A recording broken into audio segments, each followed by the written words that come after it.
I'd like to welcome everyone to our March 22nd special meeting.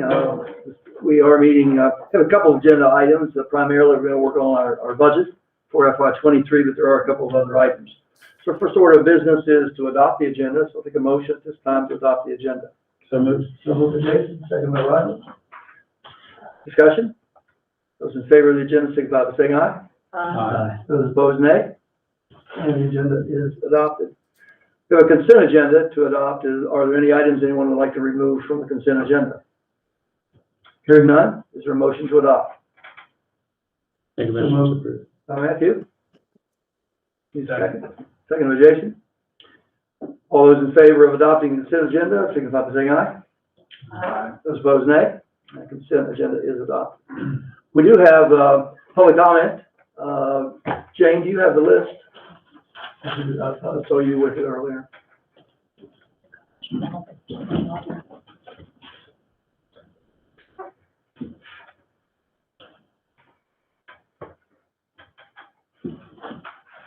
No comment. Pardon? No comment. No comment? Okay. All right, thank you. All right, we'll move right in then to our interagency. We do have a couple of individuals who are going to be with us today. Who's going to do the introductions? Good evening, Mr. President. This is Alex Donahue, Deputy Director for Field Operations with the Interagency Commission on School Construction. Thank you for having us. With me tonight is Brett Waskowitz, Senior Regional Facilities Manager for the IAC and the IAC's dedicated lead for Garrett County. Let me share my screen.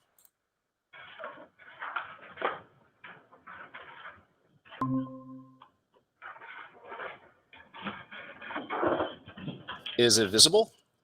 Yes. Great, thank you. So first, I want to thank you for inviting us to speak with you about the IAC's major funding programs and about total cost of ownership of facilities, which is central to the management of any portfolio of facilities. We've prepared this presentation at the request of the board, both as a refresher, but also for the viewing public within Garrett County. Today, Brett and I will walk you through some of the key information about the IAC's funding programs and then take any questions you might have. Of course, more information on each program is available on the IAC's website at iac.maryland.gov. Brett. Good evening, everybody. It's good to be with you tonight, even if only virtually. Over the past year, I've had the pleasure of visiting each one of your schools in Garrett County and have been impressed with the overall cleanliness of each facility. On this slide is a list of the IAC's active programs that are applicable to Garrett County Public Schools. We'll leave out the ones that apply to non-public schools. The centerpiece program is the Capital Improvement Program, which has provided the lion's share of the state capital dollars to LEA school construction since 1972. Second is the Built to Learn program, which began in 2021. BTL has been funded with $2.2 billion to be allocated across 5 years and to be spent within 10 years. The Built to Learn Act specified funding amounts for the 7 largest counties and assigned the IAC to split the balance across the remaining 17 counties, including Garrett County. The portion currently earmarked for Garrett is $3.46 million, but that is likely to be revised slightly upwards as the Maryland Stadium Authority updates the bond sale amounts over time. The IAC supports the LEAs as they go through project planning. The project is then handed off to MSA to support the LEA through design and construction, and then after the project is closed out, the IAC works with the LEAs on post-occupancy evaluations and project reporting. Applications for Built to Learn Act are taken on a rolling basis. Third is the Aging Schools program, which is about $6 million per year, with the total allocations that each county determined by law. The IAC staff review and approve submitted projects for eligibility. Next is the School Safety Grant Program. This program began in fiscal year 2019 and is used for security improvements like secure doors, security vestibules, surveillance systems, etc. For fiscal year 21, the legislature provided $10 million statewide, and the IAC is allocating the funds to the LEAs based on the combination of their proportional of the total 2019 enrollments and their proportion of total facility square footage. Garrett's portion was $200,000. For fiscal 22, the Maryland Center for School Safety will manage the program and allocate funds. Finally, we have the Healthy School Facility Fund, which is a competitive grant program that funds projects to address environmental health and safety needs in public school facilities. The program was amended during the fiscal 2021 session to also include roofs as an eligible cost.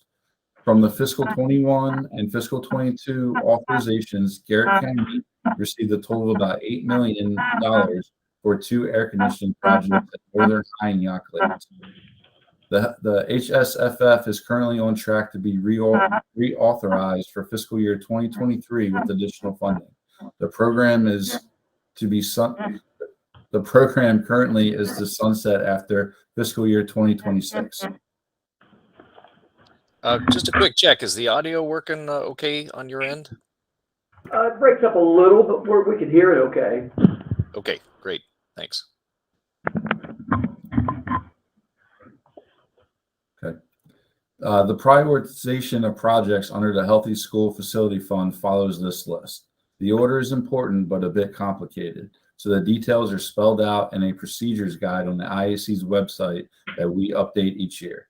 Garrett County works with myself in targeting which projects work best for this funding program in Garrett County's portfolio. The CIP has traditionally been the main grant program for LEAs. Each year, the General Assembly and the Governor determine the total amount of funding available for the CIP, and the IAC allocates those dollars to the LEAs on a project basis. The annual funding amount has averaged about $280 million in recent years. The CIP is the state's most flexible program, and it can be used for almost any category of project, including major projects like newer replacement schools and total renovations, as well as limited renovations, single system replacements, additions, and more. Project applications are taken each year in October, with revisions due by November or early December. The LEAs submit their projects in priority order. Those projects are vetted for eligibility and development. Our goal is to give funding to projects that will be used in the fiscal year in which it is allocated. We often receive questions about project eligibility under the CIP. So I'd like to go into some of those details, and then we'll explain the formula used to determine project funding. The eligibility minimum project cost is $200,000. Projects in existing buildings must be older than 15 years and to support educational programs and or extend useful life of the system. IAC approval of a selected project solution, renovation versus replacement, is made on a case-by-case basis after analysis of rationales provided in the LEA's feasibility study. The IAC Administrative Procedures Guide states that schools must show continuing utilization of at least 60% in order for a project to be justifiable. I want to note that this formula is only used for new replacement and renovation projects. And regardless of what is eligible, if the contracts are less than the IAC's budgeted amount, the state participation is reduced. Funding amounts for some project types, like systemic replacements and limited renovations, are based on estimates of actual costs and not this formula. And finally, of all these funding factors apply to the IAC's 2 biggest programs, the Capital Improvement Program and the Built to Learn Act. Alex? Thanks, Brett. This slide demonstrates the entire funding formula, and in the next handful of slides, we'll go through each of these factors individually. In addition to this main formula, there are add-ons for costs of site development and, starting this year, for eligible costs of planning, design, and furniture, fixtures, and equipment. In order to meet the demand for seats at the project scale and to best meet the demand for seats at schools adjacent to the project and across the state, eligible enrollment for each project is based on the projected enrollment for the project and the projected enrollment for the schools adjacent to the project. When an LEA applies for a project, the LEA submits its projected enrollments at the project school and adjacent schools. The IAC reviews these and the eligible enrollment is then multiplied by the next factor, the gross area baseline. The gross area baseline, or GAB, is the amount of space per student that is eligible for state participation. You can see in this table that the amount varies depending on the level of the school and also on the total enrollment, so that economies of scale are factored into the baseline. These amounts on this slide do not include community use space or other add-ons for special education or career technology education.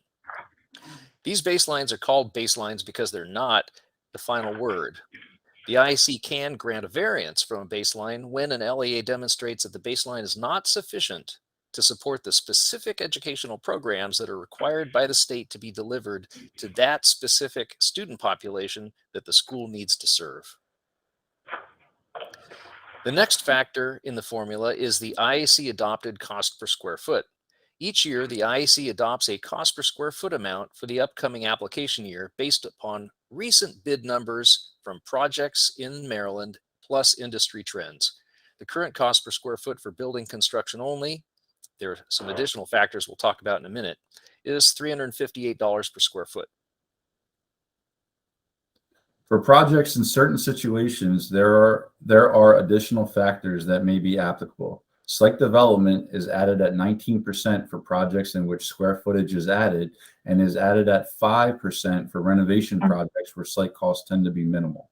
And beginning in fiscal 2023, up to 10% can be added for planning, design, and other professional services, and up to 5% can be added for furniture, fixtures, and equipment.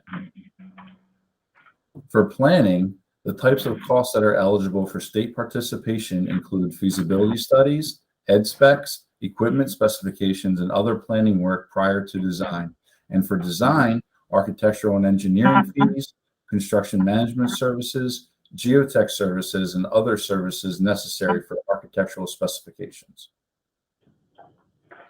The product of the enrollment projects, the product of the enrollment projection, GABs, and the cost per square foot and other applicable factors is then multiplied by the state cost share percentage. The cost share percentage is established for each LEA every 2 years based upon a funding formula that is primarily based upon the LEA's foundation program amount, with add-ons for other factors that include the level of free and reduced price meals in an LEA, the LEA's median household income and unemployment rate, the LEA's enrollment growth, and the LEA's outstanding debt and pay-go funding. And the big news, of course, is that Garrett County's cost share percentage increased for fiscal 2023 and 2024 to 90% from the previous 50%, which is a game changer for Garrett County. Now, Alex will walk us through the key points about total cost of ownership. Thanks, Brett. Our objective as a school facilities agency is to help Maryland achieve a statewide portfolio of facilities that's both educationally effective and fiscally sustainable over time. Achieving fiscal sustainability requires putting available resources to the needs as efficiently and effectively as possible. We all know that we have to remain focused on the long-term outcomes as we make decisions in the here and now. Two concepts are central to this work: a portfolio management approach and a full understanding of the total cost of ownership, or TCO, of each facility over time. Today, we're digging down into TCO.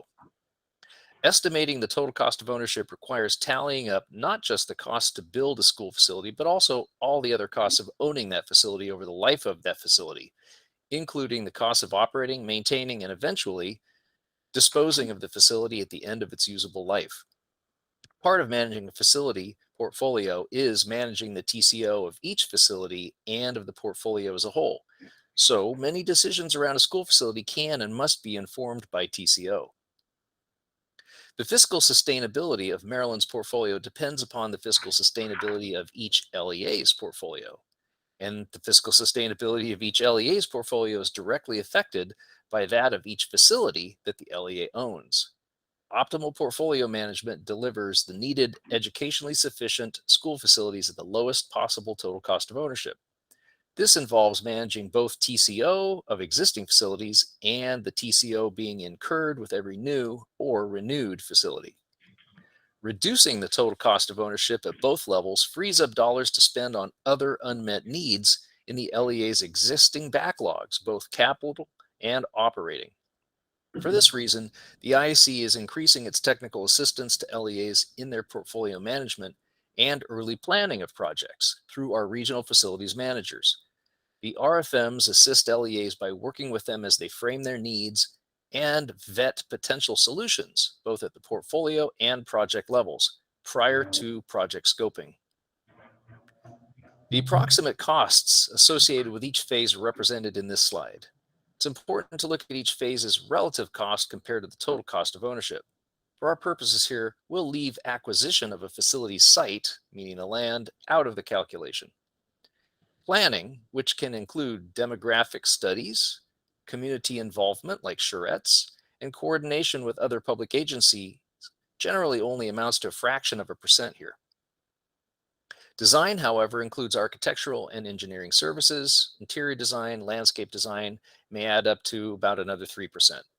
Construction, which includes site development, permitting, furniture, fixtures, and equipment, is clearly a large component of total cost. But the largest component by far is operations and maintenance over the 30-year lifespan during which a facility should serve its intended purposes before needing a renewal, which is sometimes referred to as a major renovation. Operations and maintenance includes heating, cooling, cleaning, and all maintenance, preventive, routine, reactive, and emergency maintenance. One of the largest components of this is capital maintenance, which we in Maryland have traditionally called systemics. Capital maintenance is work undertaken to replace roofs, electrical, plumbing, HVAC, site features, and many other building systems that have an expected lifespan shorter than the 30-year point at which most facilities require renewal. Some building systems have to be replaced several times.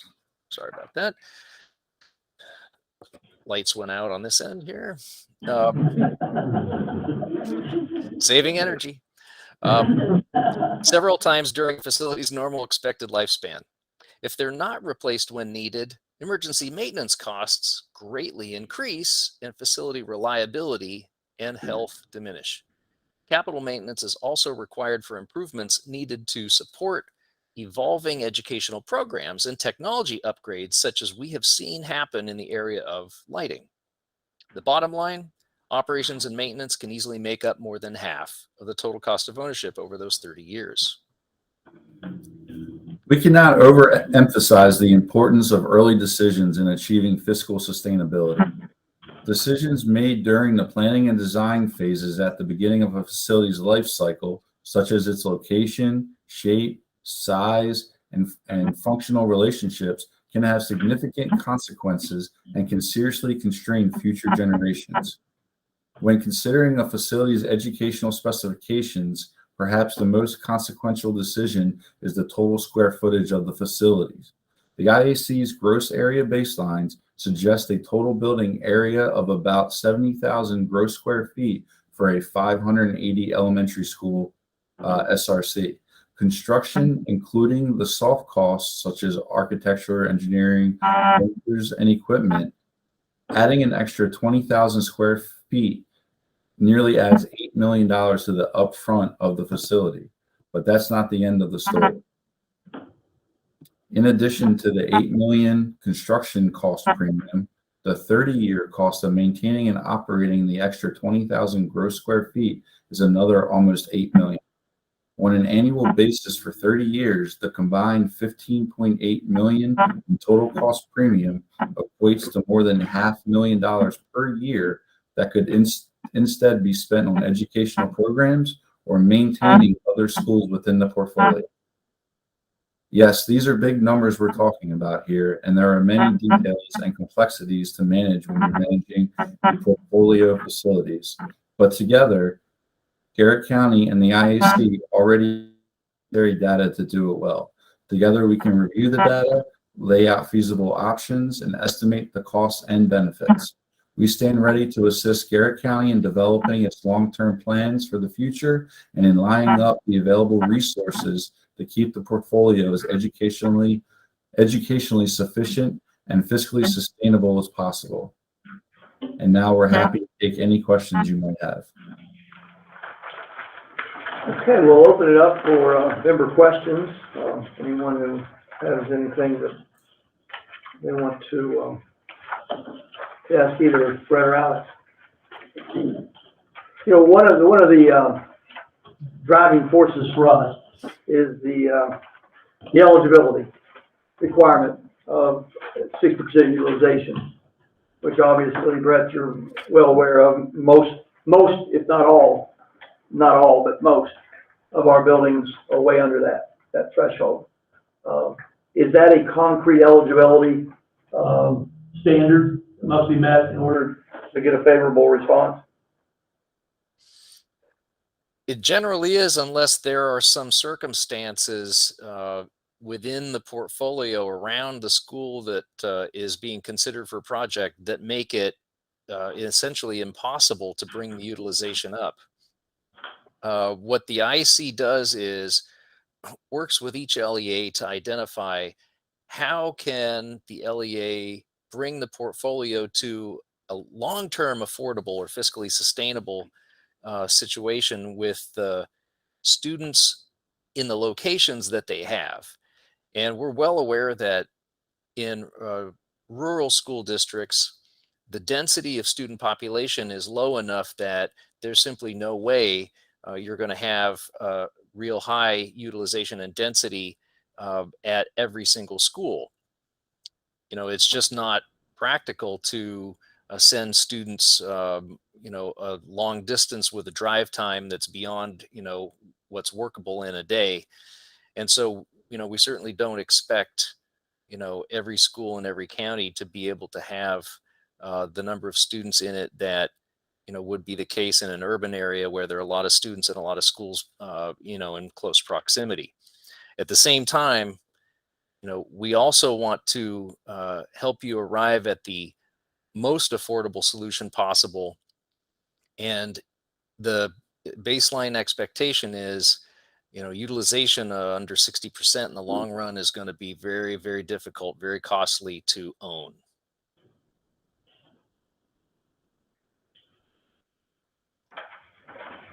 Other questions? How do you define adjacent schools? How would you define that? Garrett County, we don't have a lot of adjacent schools. Right. So that's a great question. And it's actually one we've been working with LEAs on recently to flesh out. The old process the IC has had basically says if the school is geographically adjacent, so the attendance zones are touching each other and contiguous, it's adjacent. But what we've done is we've started to deepen our look and say, all right, is it functionally adjacent? Are the distances so great, for example, that you really can't have students from zone A go to the school in zone B? It's just too far away. Or are there geographic or topographic barriers, for example, a river and no bridge, right? Or, you know, mountain ridge, no road across it. So if an LEA says these two are really not functionally adjacent, we ask for the LEA to provide a map, explain why they're not functionally adjacent, and we can eliminate that school from adjacency and not count it when looking at the student capacities and utilization.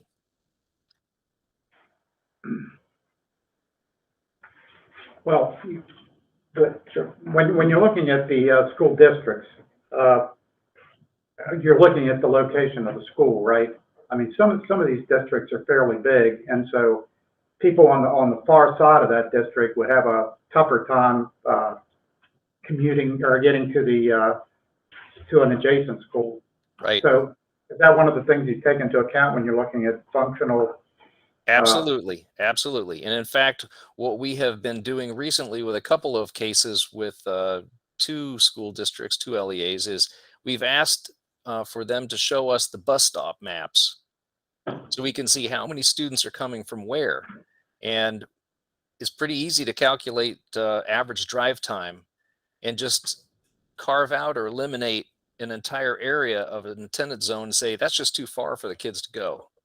It's, you know, certainly at the lower levels, elementary level, you know, that distance is not going to be very great. So we look at the exact, you know, we look at where the students are and what the travel times are, and how difficult it is to get there. For example, if you're on one side of a lake and, it's a short distance as a crow flies, but it's a long drive around, that might eliminate that neighborhood or town from being functionally adjacent. We're absolutely ready to work with you on all those details. You just let us know what the situation is with each school, and we'll work accordingly. I think our main problem is declining enrollment in our school system. Whether that'll recover a little bit after the pandemic, I don't know. But certainly it doesn't look good when you look at the planning the planning folks when they look at our 20-year projections on population. There's certainly an older population keeps growing and the younger population keeps getting smaller. So some of our schools were designed for much larger populations. Now they're not meeting that 60% utilization rate. And, my concern is that nobody seems to agree with me, but I think these things are cyclic. And sometimes you have a drop in population and other times it picks back up. So if you abandon a school, then in 10 years or 20 years, you have to build a new one because you've done that. Right. So I'll just make a quick comment and then ask Brett to give his perspective on that. One thing school districts have done in some places is they've looked for temporary ways to use the excess space in a school when the enrollments are low. And that could be offering some other public services that the county provides from the school building. And obviously, these are really detail specific. Some services make sense to have in a school because the families are right there for bringing their kids to school, and it could be a logical place to deliver the services from. Other services would not fit well in a school building. But we have had some other LEAs who have put some other county services, certainly Parks and Rec services, into a school building, use up some of the space, and essentially help cover some of the costs of owning and operating that building so that it's not, costing the school district but not being used. And then when the enrollment picks up in future years, they move those services out to other facilities that can serve that need when they need the space back for the kids, basically. Brett, other thoughts on that? Sure. I think you have to look at what's the utilization going to be after any kind of portfolio sustainability plan. I mean, once you go through the exercise of your plan, are you looking at a 95% utilization, 100% utilization, or are you looking at more of a 75%, 80% utilization? Because at 75 and 80, even if there was an increase in population, the chances are there's still a substantial amount of space there for the kids to be able to take that extra enrollment. I just want to follow up on my question. You mentioned that you could put things like park and recreation into the school. I was under the impression that it had to be education related. Is that not true? So the IAC does not fund new projects, new space for multiple services unless it is arranged within the cooperative use space approach. And there's a automatic amount made available, 3,000 gross square feet for cooperative use space. What I was getting at was more, if you have an existing facility and let's say the capacity is 500, but you only have 350 students, and you can make the school work quite well without using, let's say, one wing of the school, that wing could have some space repurposed for some other community services that are needed for the families in that community. There may be a way to help essentially offset the cost of keeping that space up through using it for other services that would have taken space elsewhere. But the IC has not funded new space for more than about 3,000 as part of its funding. However, we understand that every school district has its own unique challenges when it comes to portfolio sustainability. And we would be happy to explore with you any solutions you might come up with in partnership with your county because there may be some other ways to find something that gets you what you need, helps keep it affordable. So, Okay, great. don't hesitate. Just reach out. We're here, ready to work with you on those, different options. Okay, thanks. Absolutely. How often does the cost share percentages change from 2 years to 2 years? Is that something that changes a lot? Seldom. I mean, we're looking at our first 90-10, and we're hoping that'll stay there for a while, but we really don't know what to expect, I guess. So those state local cost share numbers have historically been set by the IAC every 2 years. However, in the last handful of years, the General Assembly has stepped in and mandated either a hold harmless or specific adjustments to them. And that was the case with Garrett County's change from 50% to 90% in recent legislation. So we cannot predict at this point what the General Assembly might do in future sessions. What we do know is that we have a formula that we use in order to be consistent across all the LEAs in the state in looking at what the state local cost share should be. And so, Garrett County's is, now set for 90% for the next 2 fiscal years. I don't know, I certainly can't predict at this point what would happen thereafter. Brett, any other thoughts on that? Yep. Can you say, perhaps you don't know, had the General Assembly not stepped in and given us a 90-10, would we still be at a 50-50 according to the IEC's method of coming to those conclusions? 50% or something relative close to that, yes. So there is 2 years, with no guarantees after that. If I may add, there is a portion of legislation, Alex, you probably know more about this, but there is language that should it pass a maximum of a 5% decrease, not to exceed. Right. So there is recent legislation that would essentially step down gradually any drop in state cost share for a county. So if a county's economic situation changes and essentially there's more revenue available, the state cost share would drop in the next 2-year cycle, but it will be capped at dropping no more than 5% in any 2-year cycle, so that it's cushioned if it were to go down.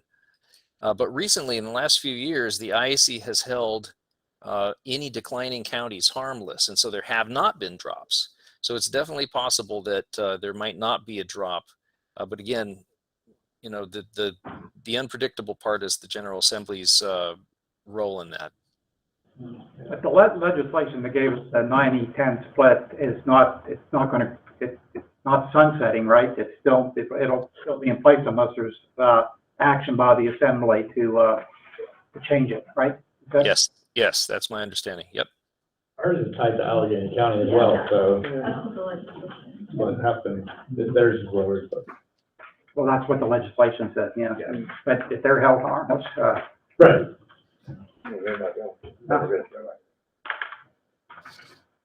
Any other questions? Anyone? Yes, Monica. I have a few. To piggyback on what Ronnie was just saying,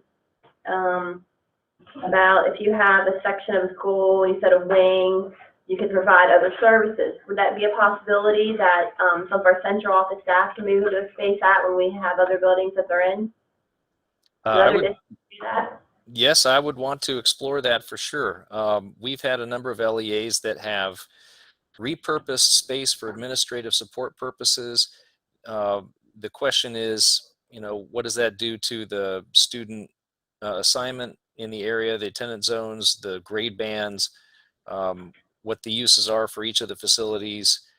We need to look at each of the schools in the area, as a portfolio and look at the different options for basically maximizing your use of the space you already have to pay for, or kind of committed to paying for, get the most bang for your buck that way.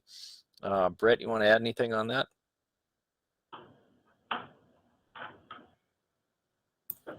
No. Monica, Yes, you have more questions? I do. Yes, go ahead. Okay, when you start in the beginning, it says the IEC funding programs, you went over them all some.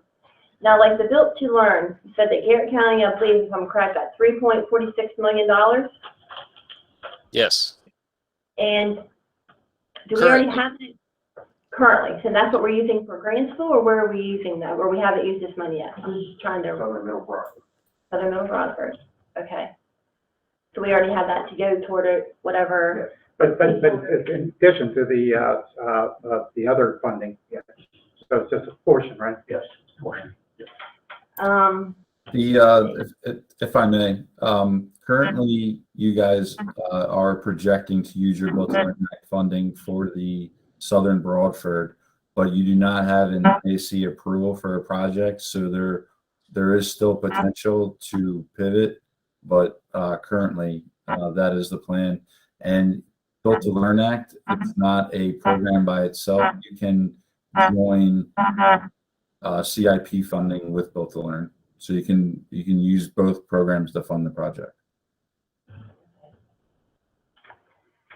School safety grant, we've been using that a lot in our security vestibules, correct? Yes. Let's see. And then you said the Healthy School Facilities Fund, the HSFF, and you said that Garrett County will get $8 million, and it's going to Northern High School in Yonk Glades for air conditioning? When Yes, I look at $8 million has been approved for Garrett County through fiscal 21 and fiscal 22 Healthy School Facility Fund Program. April 14th is when applications will open for fiscal 23 Healthy School Facilities Fund, and I've been working with Rich and Allison on some target projects for that fund as well. okay, because I've seen, I believe, on there under the Healthy School Facilities Fund, is that where roofs was in also? You had a list. Correct. of Roofing projects. projects is an option for Healthy School Facilities Fund. They are an eligible project. Okay. We've never had this kind of presentation, so bear with me. I like to be engaged, so I do have several questions to make sure I understand. So when that was submitted for our air conditioning, did we submit different projects that we wanted under this, or did we specifically submit the project that we wanted, or did you choose from a list we give you? Healthy School, we receive applications for multiple projects through state LEAs throughout the state, and then we review the submitted projects on a type of project basis. And we basically, that list of priorities that was on the slide, we go from priority 1 to priority 2 to priority 3, and we keep going down until we are able to use all the funding. For example, last year we had 22 roof projects that were submitted, and I believe 17 or 18 received funding through Healthy Schools. We will review the roofs. We'll go out there and take a look, and just to ensure that the condition of the roofs do in fact warrant a near future replacement, as well as proper maintenance has been conducted by the LEA on that asset. So did we submit any roofs to you then under that category, or was it just the air conditioning? Rich, I believe you guys just submitted the 2 air conditionings, correct? We did accident too, Brett, remember? Oh, that's right. Correct. Okay, Yeah, so accident roof was one of the roofing projects that we declined to provide funding through the fiscal 22 Healthy School Facility Fund.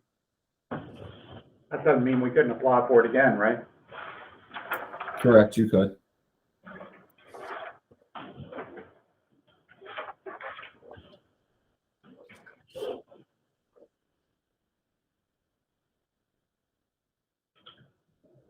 I have other questions. It's just when I don't ask me each slide, and I have to look and see what it was. I'm sorry, I keep adding on to Oh, you will? I know, That's I fine. said I keep adding on. Okay. Okay, I guess one, which I've heard this, repeatedly the importance of your enrollment, which means your utilization in your schools. And you're saying 60% utilization is the ideal amount or above to get funding. Is that correct? Support? Actually, it's the minimum, it's the floor for utilization to get state funding participation on a project. Okay. Because when I look at back in September, when we had one of our, I don't know if it's a comprehensive maintenance plan or educational facilities master plan, something, we have in it a list of our utilization in our schools. Now, what do you do like Broadford, which I know that's on the discussion, Broadford Southern Middle, it was at 102.8% capacity. Crowlin is at 96.4% capacity. So are they things that we should be talking about, like, you know, for example, Crowlin, let's say, adding on, they don't offer pre-K, and you were there. Their cafeteria is their gym, their music, art room, lunchroom, it's everything. So when you have high enrollment, the capacity, is that when there's discussions about maybe doing things in the building or adding on? Brad, go ahead. You have some numbers at your fingertips there on these.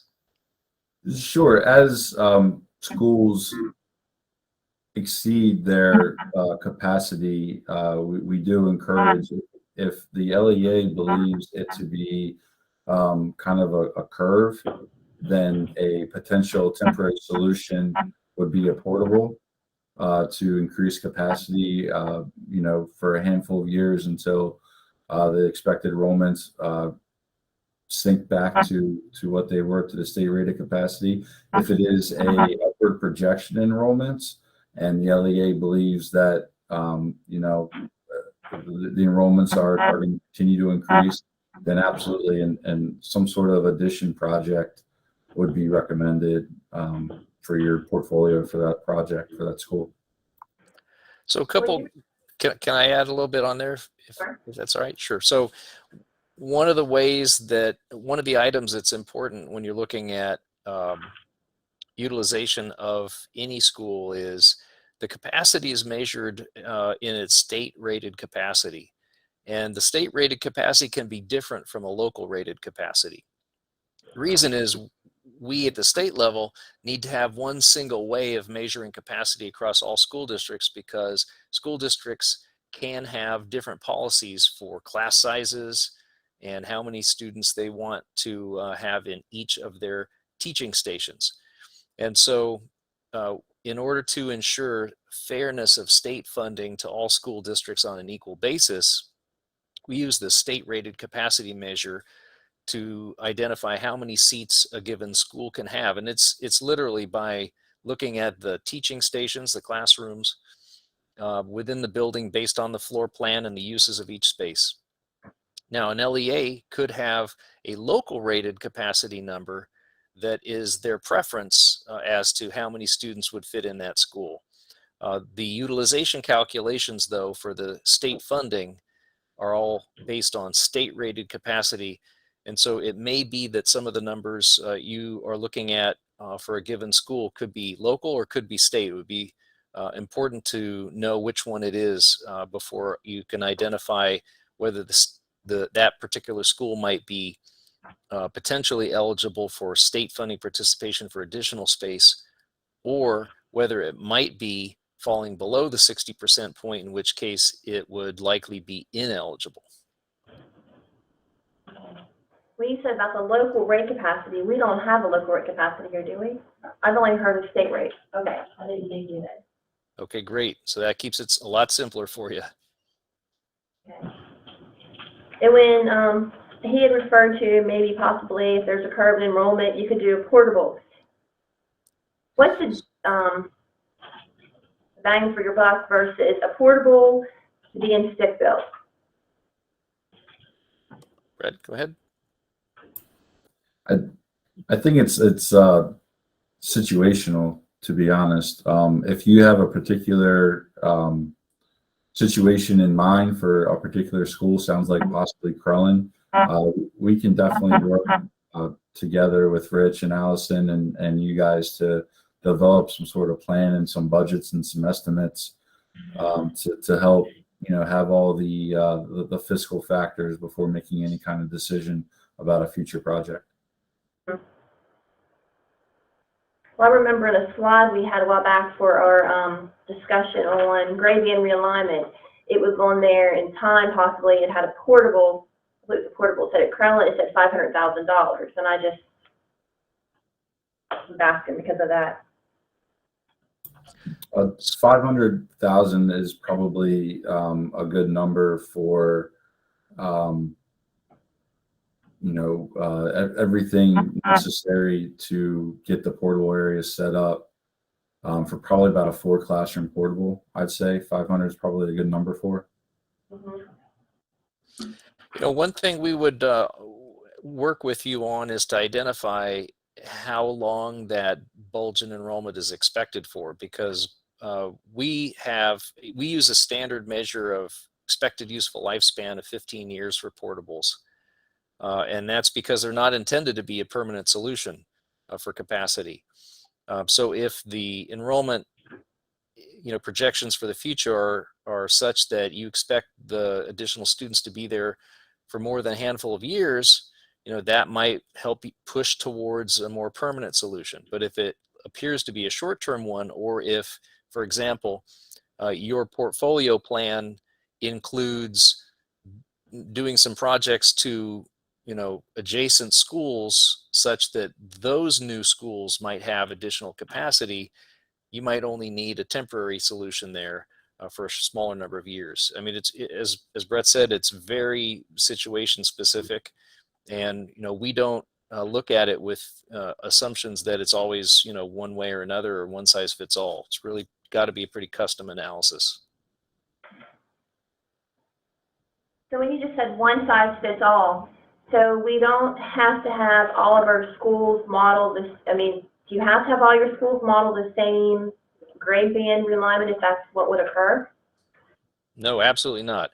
In fact, we encourage LEAs to look at all kinds of different potential solutions in order to try to make their facilities deliver the educational programs and services that their kids need while staying as affordable as possible. And if it means something that's, quote, non-traditional, the IC has no arguments against that. In fact, we want to help you get to something that doesn't put you in a position 15 to 20 years from now of being unable to afford to maintain the facilities you have.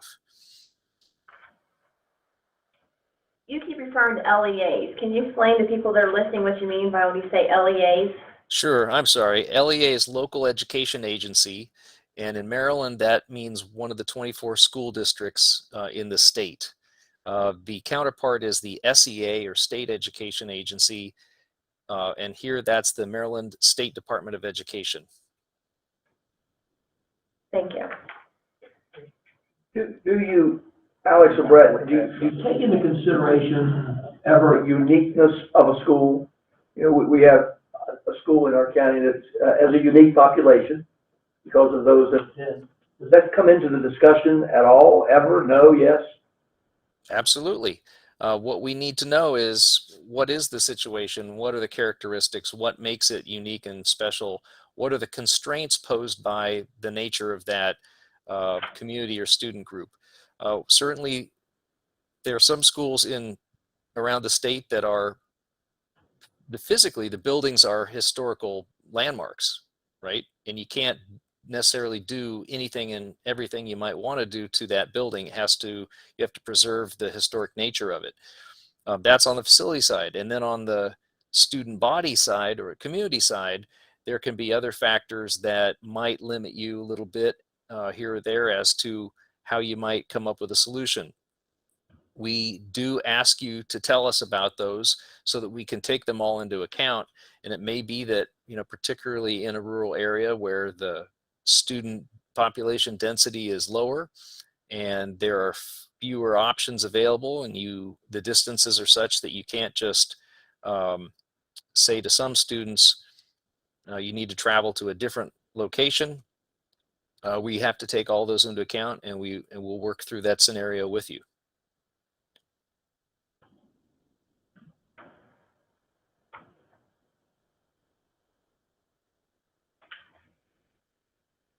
Anything else?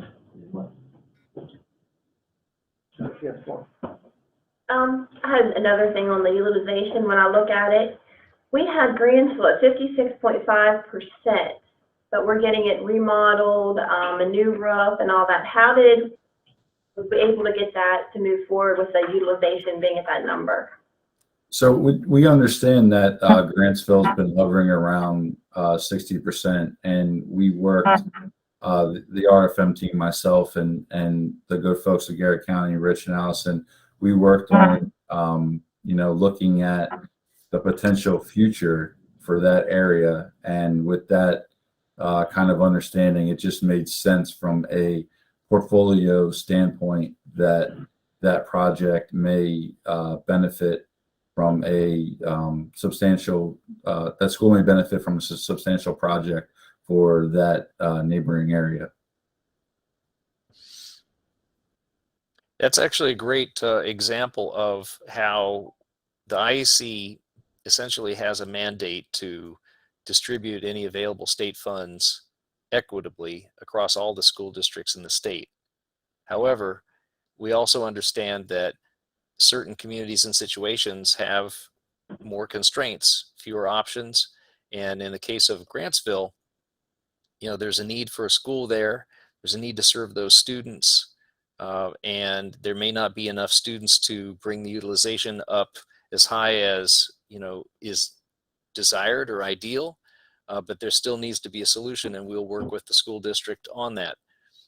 So that's actually a pretty good example of the flexibility that the IAC can have when there's clear justification, and the IAC can basically explain that rationale to the commission members and support a project. I believe I seen on one of your slides something about the enrollment. Like, it didn't look at enrollment just for 1 year. What was it? Did it say 5 or 6 years maybe? Do you go back so many years and project so many years ahead to use that enrollment as a factor? Yeah, we use a 7-year projected enrollment looking out forward, because we want to make sure that, number one, nobody builds a school that is within a handful of years insufficient to handle the need. And also, we want the planning by each school district to be looking ahead, so that with the lead time required to plan, design, and build a school, it's actually, meeting the needs when the doors open. So would this play a factor? When I asked about, we just talked about Grantsville, that was 56.5% capacity. Crelin shows 96.4% capacity. And you talked a little bit about earlier, but I learned today, I'm sure you're probably not aware of it, but near here there is Yaw Place, they have Liberty Muse, East, and they're building on. Right now they have about 150 places for people to live. They have, ideally, they want to put 120 more units that will house that many families. And I understand some will be children, some won't be, but that could be a factor in our schools, correct? So would that be something you could factor into your enrollment? Because I do know for a fact that there's 2 buses that go there. Some of the students go to Crelin Elementary and some go to Broadford. So definitely, the key is whether the school district includes those planned developments in their enrollments. Different school districts have different methodologies for projections for the future. And that's actually, there's a lot of variation, a lot of gray area in that. It's not easy to just say it's just one way or another. I would recommend that if the school district has pretty clear evidence that there's going to be new enrollments coming out of a development. For example, if permits are pulled, the development's platted, it's pretty clear that it's very unlikely that those houses will not be built. And there are statistical ways that a school district usually does enrollment projections where they have a typical yield for example, single-family homes versus multi-family dwellings like condos, and they can estimate the number of students per family likely to be on average coming from that type of housing. And you can predict from the permitting and such, the timing, and when those students would likely be starting to attend school, and you can factor those into your projection. So it's really an LEA matter, and I would just defer to Rich and Allison as to how they currently do it. But that's how that development is factored in. Okay.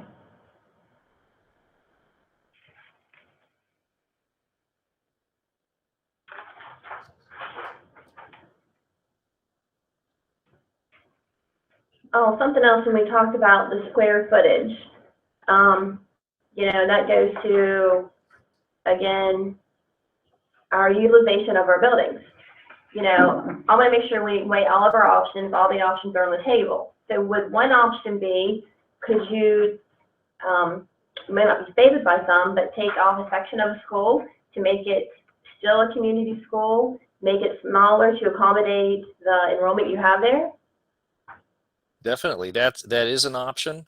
If there are school districts that have trimmed down schools by removing one classroom pod or a wing that was not needed and is projected to not be needed, it can save a lot of money over the long haul. Obviously, it just really depends on what the student demand is likely to be. Because if it's a temporary dip, you may need that space later, and you may want to find another way to use it and keep it up. But if it's projected to remain low and you'll likely not ever need that space, then definitely that could be a part of an improvement project, is to lighten your facility load.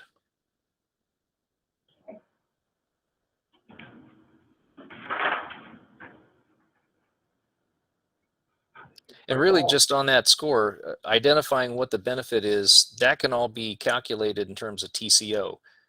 Total cost of ownership. So if you were to lay out a couple different options for that facility, one that would be include removing a wing, for example, and one that would include keeping it, you can use the cost of that demolition along with the annual total cost of ownership or annual cost of ownership to generate a TCO figure for each option and compare which one is going to free up more money for the school district to use on the rest of its facilities.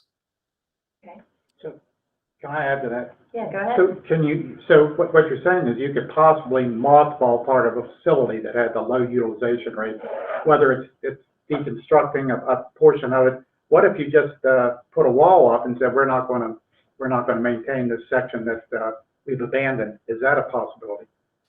Not usually a very good option. The reason is, Brett can give a lot more detail on this, but effectively, there's always some pretty substantial annual costs to keeping any part of a building up, even if it's not being used.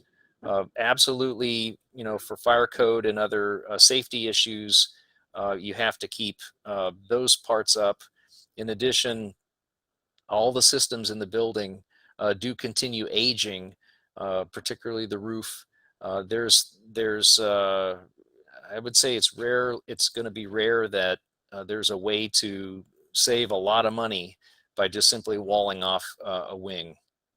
It's more likely that the savings is going to come if you know you won't need that wing and you just demo it. Yeah, you'll participate in funding on the demo. Is that right? We can, as part of a project, for sure. The question is, what is it? How does it get you to a facility that serves the kids you're going to need to serve there and is more affordable? And if it saves you money in the long run, we're going to look hard and likely be behind that option. Yeah, we would have to review what the project entails with the demo and kind of what's coming after it.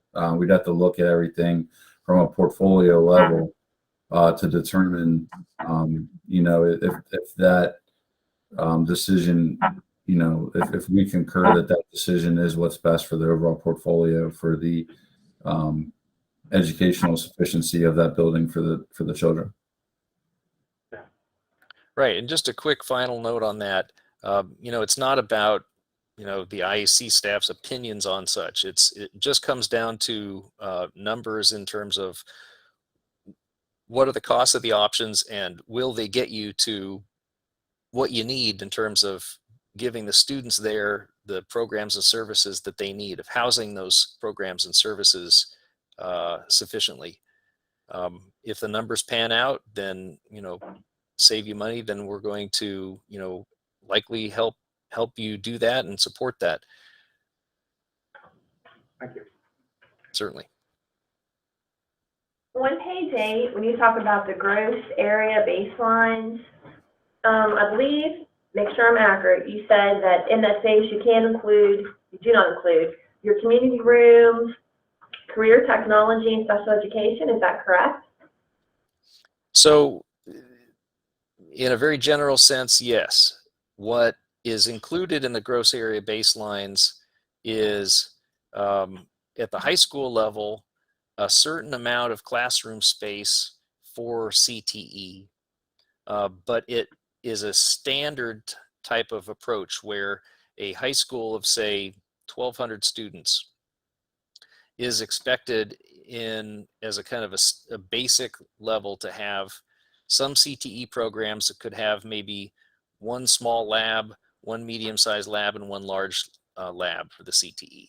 And it includes square footage for those labs.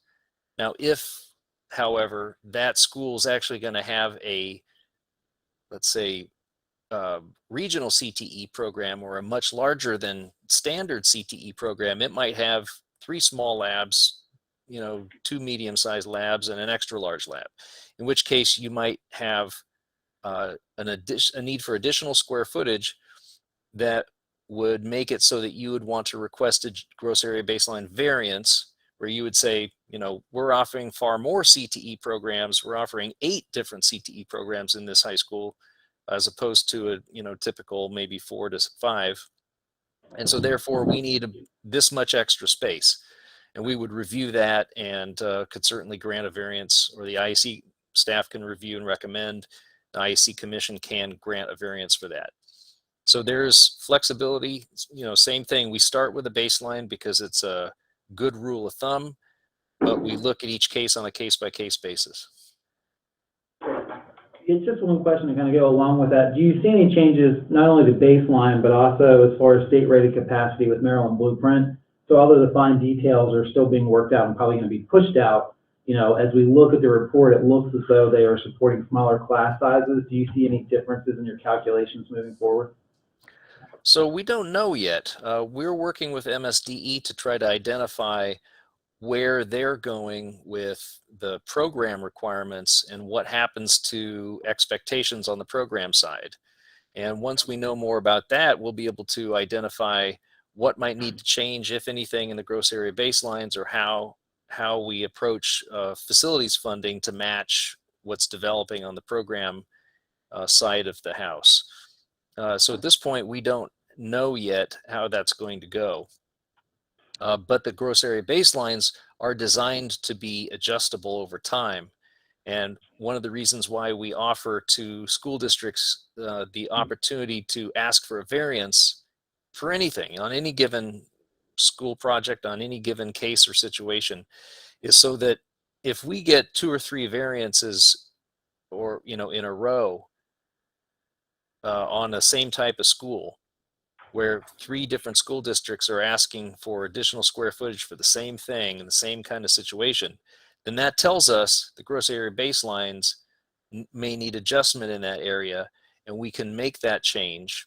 And then thereafter, you know, that would be factored into all the following funding decisions, and the school districts would not have to ask for additional square footage. It would be included.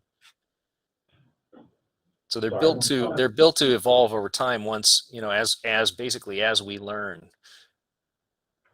And just to follow up that, and not to criticize, I appreciate your answer. So what I'm hearing is, so what we hear from Blueprint coming down from MSDE your office could be 2 or 3 years behind that if you're looking at variances to baseline because of what the programs are requiring, correct? So I don't think it's going to take us 2 or 3 years to get a grip on the blueprint, and that's because we're not looking at variances to illuminate the blueprint needs. We're looking to MSDE to start describing where the middle of the road is for addressing the program requirements. It's just not clear yet what are school districts expected to do and what are school districts likely to do in meeting the new blueprint requirements. Once we can see what that is, we'll be able to identify, okay, what additional spaces, if any, and my assumption is it's going to change some practices significantly, in some parts of schools. There's going to be some adjustment on the facility side. We just can't guess what it is at this point. So, we're pushing hard to get a better sense of that. We feel your pain. We're in the same situation. Yeah, I mean it's a new world for all of us. Something else on the area baseline. So did you say special education, or am I incorrect?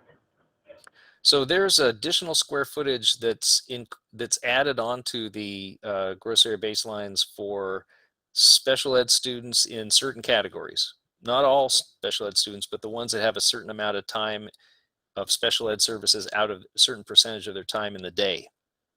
And MSDE has these different classifications for special education services, and the ones that are in C, S, and W categories get additional square feet per student added on to the gross area baseline amount. If you go to our website, there is a calculator where you can enter the number of students total for a school, the number of special ed students in category C, S, or W, and then the number of CTE students. And the calculator just adds those additional square footage on for those students at the proper amount and generates a new total gross area baseline number for you. Okay, thank you. Sure. You can literally use it to just play out scenarios and see, what would the state square footage for participation be for a given school option. Okay. I guess the $1 million question today is, you said currently square footage to, you say, build, renovate is $358 a square foot. With everything that's happened, COVID, and the price of materials going up, do you think this will keep going up? Or, I know somewhere I've seen here, the prices are set in July, you have the funding, the year goes on, your projects might fluctuate and cost more because of building materials. How does that affect the funding we get from the state? That's a great question. So we have an annual process by which we estimate the cost per square foot for the coming year based on the actual projects over the past 8 to 10, 12 months done in Maryland, the actual prices that school districts have paid, plus a number of inflationary factors from a number of different sources using both regional and national construction cost indexes. We roll all that together, and the IAC generally adopts once a year a change to its cost per square foot, which in the last few years has been averaging about 4 to 5% increase per year. However, the IAC can adjust that number up even in between years when the situation changes and we start getting information that costs are spiking in different areas for different reasons. And we recently did that when costs were found to have gone up. We had originally estimated 3.5%, and we went back and adjusted that up to 5% for that year. Now, currently, we've been looking really hard at all of the cost increases and issues around supply chain, materials availability, labor availability, and we've been seeing widely varying numbers suggesting that this year it might be much higher. It might be as much as 7 to 9%. we don't know yet kind of where that's going to shake out, but we're watching all those indexes and looking at information from all the school districts that are currently going through projects, in addition to the Maryland Stadium Authority, which is doing the same thing for its projects that it manages. And if we see that the cost figures need to be higher than the average has been in recent years, then we're going to recommend higher amounts. So that is very, very adjustable. In fact, conceivably it could be adjusted more than twice a year, even if costs change that quickly. And to address the project by project basis, if the costs are increased and the bid results received are higher than the estimates, now more than ever, the IAC were open to increasing the maximum state allocation amount. Kind of like what happened with Grantsville was a little bit of a different situation, but still the RFM team is committed to working with each school district when bid results come in to determine if there was increased additional scope from estimate day to when the bid results were in, or if it was purely a result of the current construction market. And if after review it is a result of the construction market, we will look into increasing the state cost share for that particular project, and that is done on a project by project basis. That's good to know that we have a project started and we don't have to worry that you're going to let us keep on going forward, because right now, if you think you want to build a house, you might want to reconsider with the price of everything, but it sounds good that you can keep moving forward with our projects at the school system. As long as you don't add a Porsche in the addendum, we'll be okay with increasing it.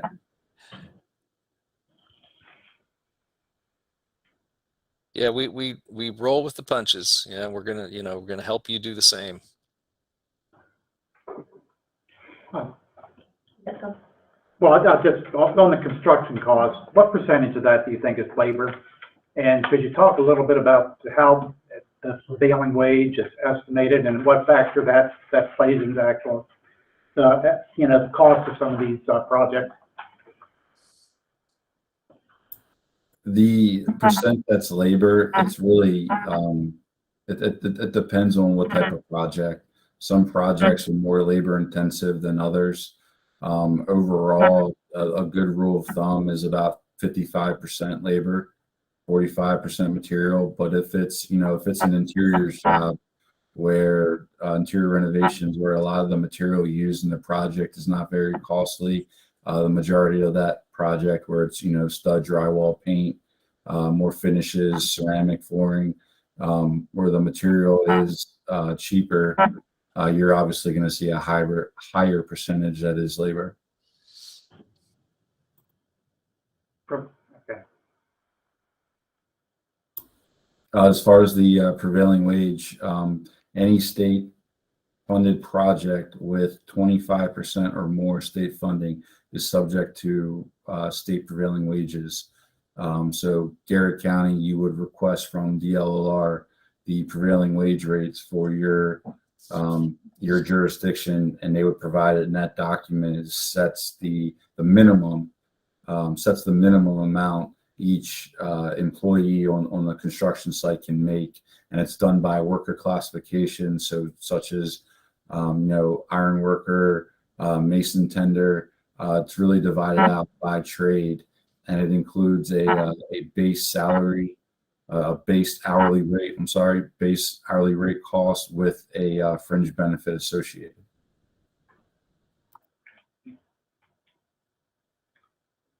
I just want people to understand that the prevailing wage isn't necessarily what the wages are in Garrett County, but they're calculated a different way. The prevailing wages are calculated based on a survey. The DLR, Department of Labor License and Regulation, sends out a survey for projects, government-funded projects, where construction companies that perform those contracts fill them out and provide what the rates that they pay their workers. And then DLR has a formula. I don't have the specifics, but they have a formula in which they take those survey results and then they come up with each individual worker classifications wage rate. We did conduct a report on behalf of the for the General Assembly in December of 2020, in which we concluded that prevailing wages add an estimated 9 to 18% to the bottom line for a construction project. And those numbers were based on newer replacement school projects that were the school districts bid them both ways, prevailing and non-prevailing.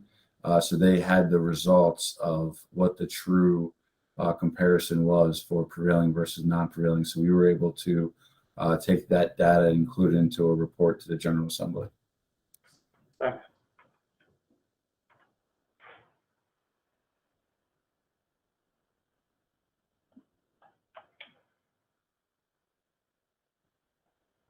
On page 14, the clarification of a word, at the bottom of it says additional priority consideration is given to elementary schools and special education schools.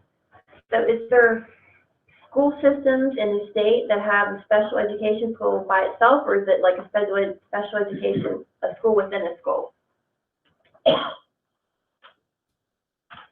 That's on your Yeah, sorry. There are jurisdictions that do have sole special education schools, and there are school systems that have combination special education and a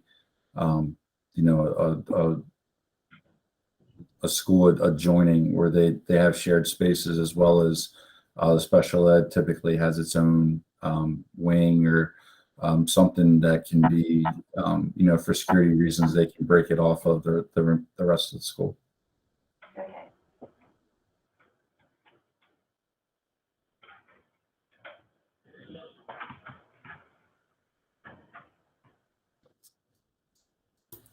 If you're interested in that aspect, we can, just let me know. I know you guys have my contact info. I can give you some contacts of some school districts that have both scenarios, as well as the architect and design teams for those projects, so that you can reach out to them and ask them any questions. I'm sure they'd be glad to help. Okay, thank you.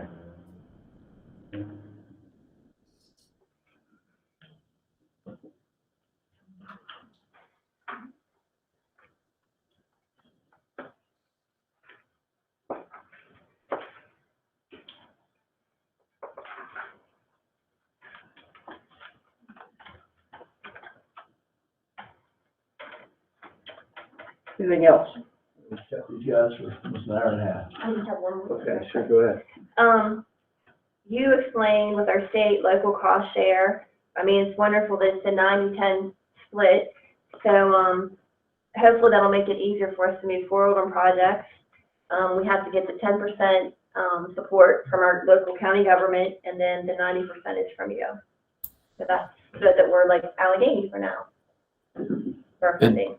It is 90% of eligible costs. So if you were doing a replacement elementary school and you had enrollments that justified 500 students, we would take the GAB off of the 500 students, and it would spit out a square footage and an amount that we would fund up to. Anything over that projected project cost would be 100 cents on the dollar provided by local.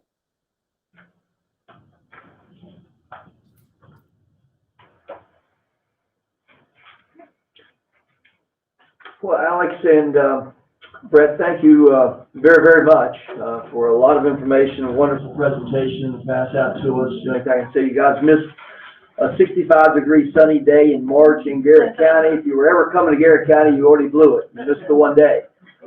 So next time we know we're going to have that, we'll contact you. I'll be back to Deep Creek again this summer. So looking forward to it. Thank you for answering all of the questions, and I really enjoyed this report that you shared. I wish maybe I would have seen it years ago. If I knew that we could have requested it, I would have made sure I requested it. It makes everything more clear and good for anybody watching to understand too how it works. Our pleasure. Thanks for having us. Thank Thank you you. very And much. thanks a lot for coming up and actually taking the time to look at each one of our schools. I think that was really important, and I appreciate Brett making the trip up here twice to do that.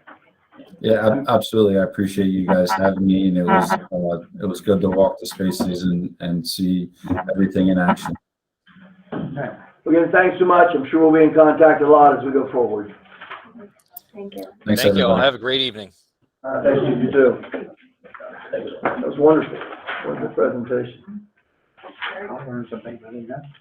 Pardon me? I'll learn some things I didn't know. Oh, yeah, no, yeah. Well, I've always learned something. I think we all did. Yeah. Okay, our next order of business is to look at the FY '23 superintendent's proposed operating budget for the upcoming school year. I know we submitted some questions that Allison to have some comments for, and there may be some more questions that come up tonight. This is our work session with the hopes that we can come to a budget that the board will be ready to ratify in April, and that's what we're working towards. Okay, Allison, I guess the floor is yours. Good evening. So at the regularly scheduled monthly board meeting, we presented an overview of the fiscal year 2023 superintendent's draft operating budget, as well as the capital budget. And we're here this evening to answer some questions that the board members have submitted to myself and Mrs. Baker, as well as discuss anything else that comes up this evening. So I am going to review all of the questions by order that they appear in the book. So that's how I think we've done it in the past. So. Sure. Okay, so on page 13, this is a summary or a narrative of the overall estimated receipts. And at the bottom, there's a capital improvement. The last project there is the Maryland First Radio Replacement Project. The question was, in the past, a price was listed. Why didn't we this time? Not really sure, but the detail is all on page 192. That's the second phase of a phased purchase of radios that will be replaced on our school buses and it's a type of radio that communicates straight with the Maryland First network. The first half of the project was funded by Maryland Center for School Safety. The IC gentlemen discussed that a little bit, but that's how we funded the first phase, and we are requesting local funding for the second phase.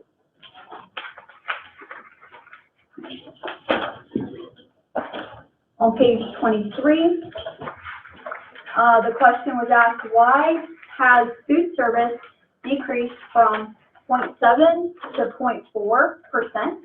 And that's because of the decrease of $128,000 of the transfer from the general fund to food service.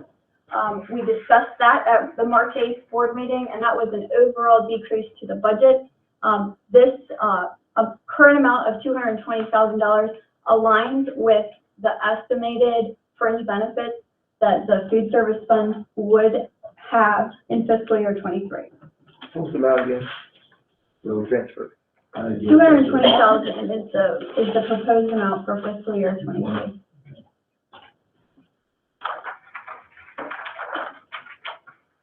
On page 27, there's a question about why equipment has been decreased, what has been eliminated. We also discussed this at the March 8th board meeting. The equipment is down $126,000 or 50.6% due to the reallocation of funding for inflationary increases in supplies and materials and contracted services. Equipment for operations was reallocated to cover increases in trash and snow removal, utilities, and custodial supplies. Equipment for maintenance has been reallocated to cover increases in licensing for HR and public information, and also items in operations and security. Yes. So there's basically things that we might have did in the past, we're not doing them, like, the money's been reallocated, but still the equipment, there's a decrease in the money that is in that category to spend what it was spent on, correct? Is basically what you're saying. So you're referring to this one, the superintendent's operating capital budget?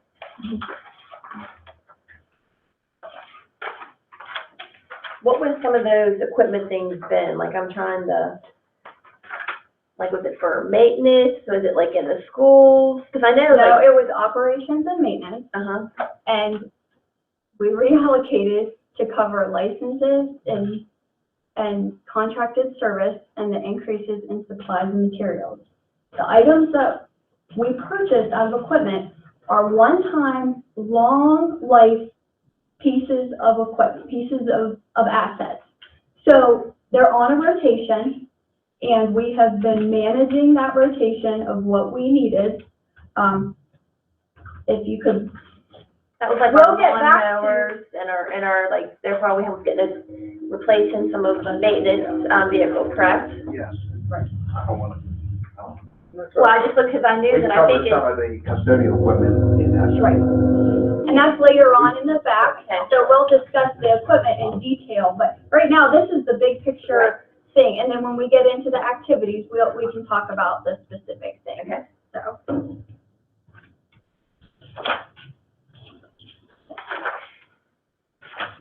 Okay.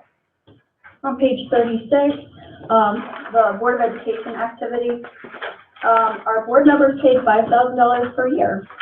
Well, when the Board of County Commissioners approved the increase of the board member salary, superintendent and myself carved out the additional amount that year.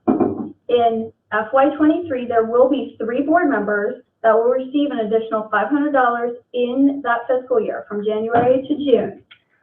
So there will be a $3,500 budget variance in that line. But not 25,000.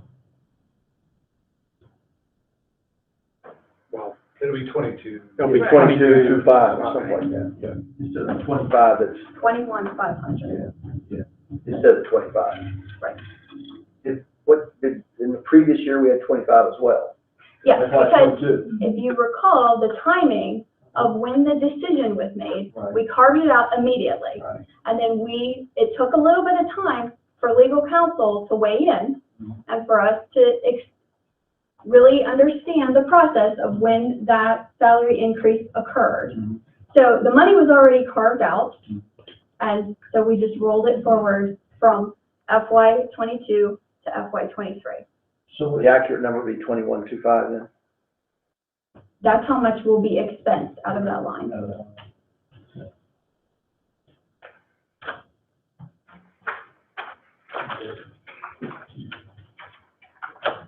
Okay. On page 40, eliminated $10,000 for substitutes. Yes, it was not necessary to have $10,000 for substitutes at this time. Okay, page 42. This is research, evaluation, and information. Service contract, $12,500 explained. So in the budget book, there is an explanation that says system-wide website. So as part of Mrs. Baker's communication plan that was presented at the last board meeting, there is a new website that's set to launch soon. So that's that expense.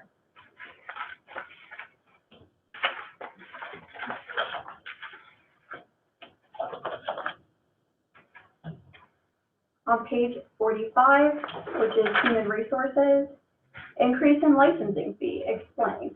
There is an increase in licensing fee due to those inflationary increases in the licenses HR currently utilizes, as well as a change from Talent Ed to Frontline, which are different platforms, to address recruit, hire, and onboarding solutions. This aligns with the superintendent's goal of attracting quality workforce, and I think that Yes, just in, I mean, I think Monica maybe made that comment. I mean, that's obviously an enormous difference. Yeah, I don't question it's gonna make a difference, but when you look at, double that amount that we put into that. I know we talk about how difficult it is to recruit types of people that we need, and I assume, Dr. Wilson, you feel that's the best platform to use to try to do that recruiting? I do. And actually, that's a platform that most counties in Maryland use. It's a front line. Yes. Good. Well, just another question on licensing fees. Sometimes you can save a little bit of money if you get 2 or 3 year license. and we are doing so. And so maybe the increase was because of that. You might have had a 3-year instead of a 1-year license. Most of our licenses, we are trying to lock in for 3 years if we're comfortable that that's a solution that we will be using. If we're not comfortable with it, for whatever reason, we won't lock in.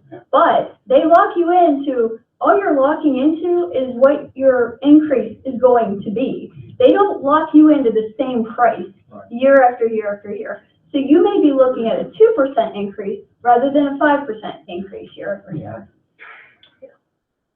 They should just give you one price for that. I would love if they did, but that's not really the way it's working right now. Since we're talking about licensing, I've seen like different, some have a lower amount, some have an increase. I know in past budgets, we've always looked at licensings and you said you scrubbed it, you got rid of like some of them.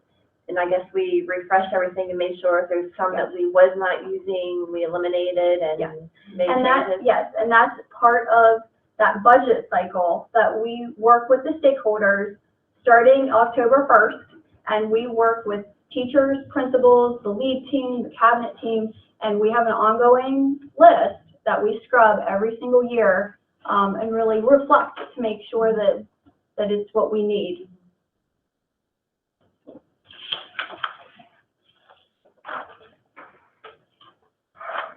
Okay, on page 52, this is mid-level administration. Increase in admin, adding a position. No, there is not an increase in position. There is an increase in salary. So the amount in the FY 2020 budget that you see as the approved amount was an estimate. We've had an incredible amount of transition in mid-level administration. So the process that we partake in every year is that we first true up the actual salary and then we build in the estimate for negotiation. And I'm going to repeat what I said at March 8th, that due to the fact that negotiations are ongoing, increases are allocated to each category activity by FTE count. Therefore, it is an average and not to be mistaken as the actual increase that any one staff member may be receiving in the following fiscal year. Sounds like it's public information announcement. Well, It is. The targeted audience. Well done, well done. I roll this forward every year. But it's very important that you understand it is an estimate. Okay, so, oh, I'm sorry, I missed one. So Mr. Woods, you caught a typo. So under reimbursable mileage, instead of assistant superintendent, it should say chief academic officer. Okay, so on page 56 and 57, Mrs. Rinker has asked that we discuss the variances in the FTEs. So these two sheets are new, relatively new. We added them to comply with our ESSA, not to be confused with ESSA, our ESSA requirements. And so on page 56, this is MSE subcategory of regular programs. The majority of our teaching and support staff falls into regular programs. So there are a couple reasons why you see variances here.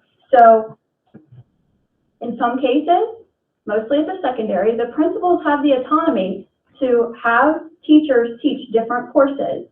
So we may call them a science teacher, but they're teaching biomed, PLTW biomed, and that falls into a different category. So that's where you're going to see a lot of the changes. When you drill down, though, there was a music teacher that went through the approved as one amount, and then it was added back in.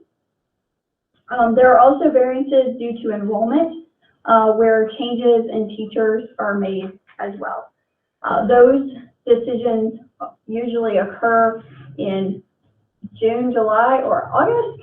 We like for them to happen more in the June, July time period, but sometimes in August it happens. So just like what we discussed with the salaries, the first process that we do when we are building this budget is we scrub where staff currently is teaching in their content area. Then on the next page, that's special programs, and this is where pre-K is sitting. There are 4 FTEs that we have transferred into restricted funding. We are very hopeful that we will be receiving some grant awards from the state. So when you talk about that, the pre-kindergarten, so we're not like eliminating any classrooms then? We are not planning to eliminate any classrooms.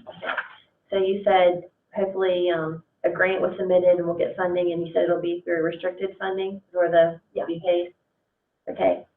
And then when you was just answering the question about, when you look at it in the back, it says music/drama. So we still have the same amount of teachers. We didn't add anybody. It's just the position is paid through here now. It was paid through a different, So in the proposed budget, it was not in the proposed budget.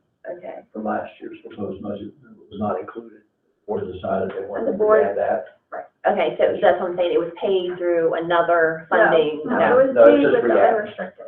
Before we voted on the completed budget, the board's budget, the one that we own, we put that back in, put that position back in. Okay.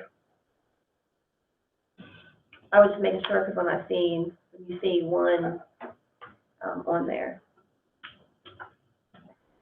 So then the next page is career and technology programs. There is one FTE that has been reallocated to cover career counselor, and I'll discuss that a little bit later. Plus, there are portions of other FTEs that have changed, just like what we discussed about teachers teaching in different content areas. The PLTW is one of those. The allied health, it depends on the courses and the percentage of time that the teacher is teaching. So that does change.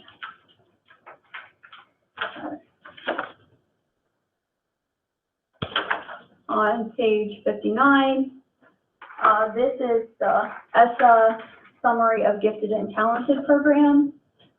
There was a question, a decrease in salaries and wages. This is trued up at the beginning of the budget process and then allocated on the negotiated placeholder. It's most likely a function of the teachers instructing the AP classes. They vary from year to year. The offerings vary from year to year, and who is teaching them varies from year to year. This may be a question for you, maybe, Dr. Miller. How do you determine the amount of gifted and talented instruction an elementary teacher? Is any of the salary geared towards an elementary teacher? We don't have a set aside gifted and talented program as we did years past, many years ago. No. So how do you factor that in? Or do you factor that in? We don't. So no one in elementary is looked at as a gifted and talented instructor. Correct. At this time. Okay. So how do we offer gifted and talented instruction? Or do we not? Dr. Miller? No, we do, and it looks slightly different depending on the school, Uh-huh. but we use the staff that we have allocated to that school. Uh-huh.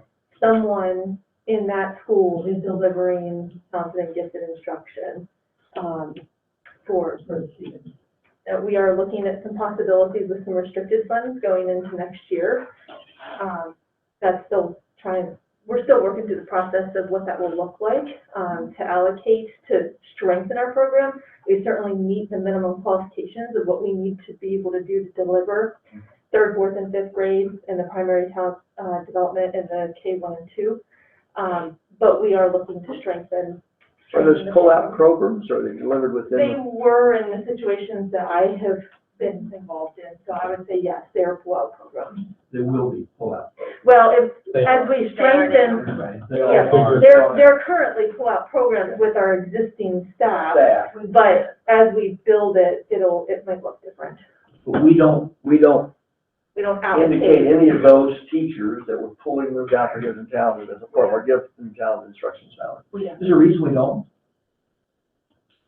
I think functionally, it would be very difficult, for finance to obtain the time and effort of some of those, instructors, because the gifted and talented program looks very different at all 8 of our elementary schools. And sometimes it changes throughout the year which teacher is delivering those services. So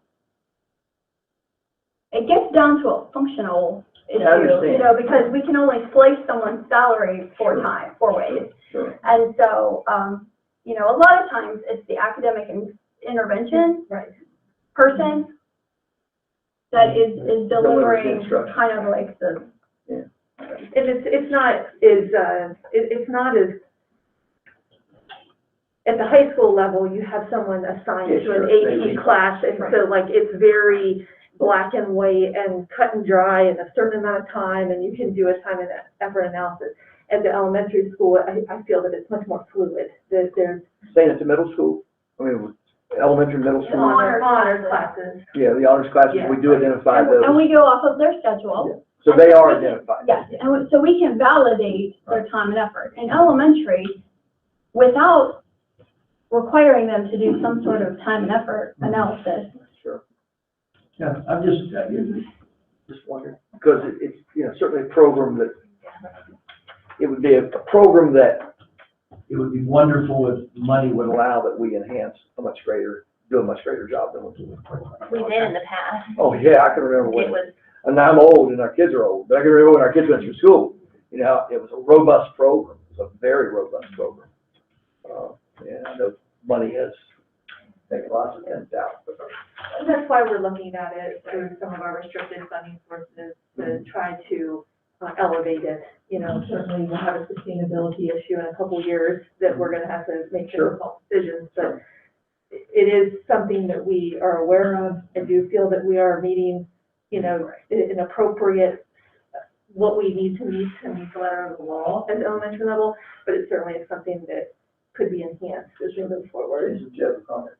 Just a question, I mean, by not allocating funds for that, are we missing anyone that should be in the gifted and talented program that we're not currently because they're full out and we have limited resources for those kids that are full out?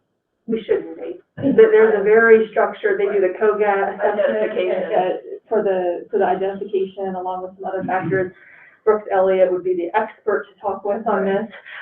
She's, Well, yeah, I'm she knows familiar it with now, every but child that's in it, but I guess my question is, so we have traveling resource teachers, why don't we have traveling gifted and talented teachers? If the Well, word that's is what that we're we just- have, right. why can't we have, you know, Friendsville, Acton, and Grantsville share a gifted and talented teacher? I mean, as we look at the blueprint program and look at what we need to prepare kids for, we probably need to make sure we're hitting these kids in a more robust manner than what we currently are. what you're describing is a lot of what we're talking about with the restricted funding. And that used to be that was our model. So I guess my question is, so what if we can't use restricted funding? I mean, we're looking at budget now, so if we can't get restricted funding, do we need to appropriate money for that? We should be, I don't see any reason why we will not be able to do that. I have to write an amendment, in order to get it approved, but I don't anticipate getting resistance on it because I can tie it to recovery and support of pushing them forward as well. You know, all students have some level of, learning loss, even talented and gifted Sure. students. You know, even though they might be above grade level, they maybe aren't as far as they would have been if we would have been in school. So I don't anticipate it being a problem because the total grant is approved. It's really gonna be a programmatic and fiscal amendment to the grant.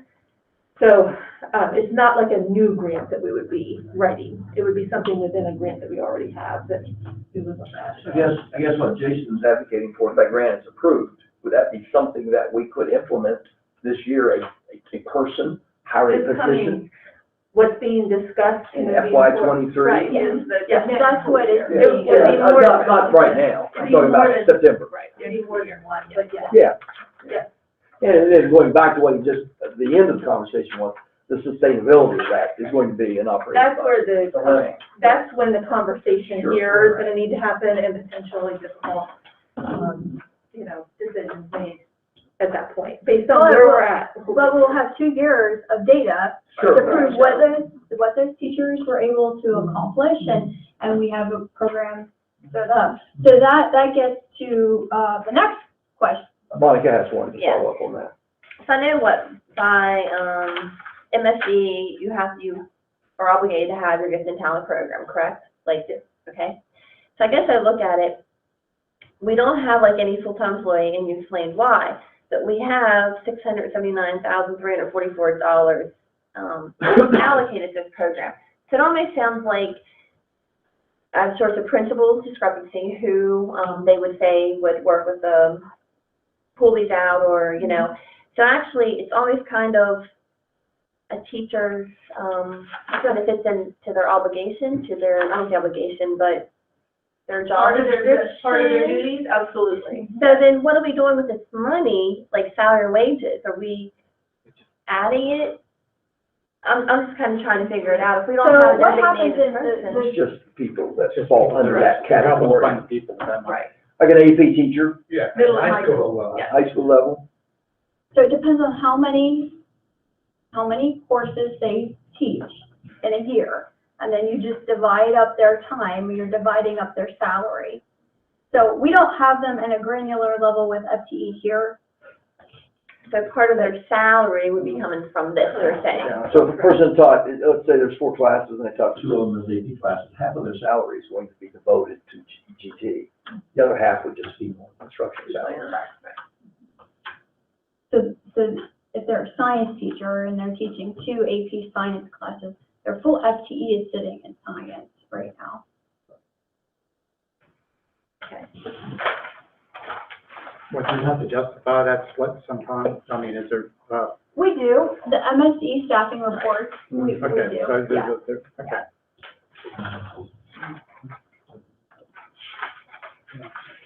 Okay, so then on page 62, there is an increase in guidance counselors, and there is the FTE count didn't pull in the correct number. It should be 18.3 FTEs. There's a couple things that are happening in guidance. So Mr. Hummel has reallocated some positions. And secondly, we're on a 3-year plan of phasing in career counselors. So this is another concept where we stood up the program with restricted funding, and we have a very regimented, careful plan of how we're moving these FTEs into our budget. So there's also some changes with some other restricted funding sources that we're covering guidance counselors. So with Title I.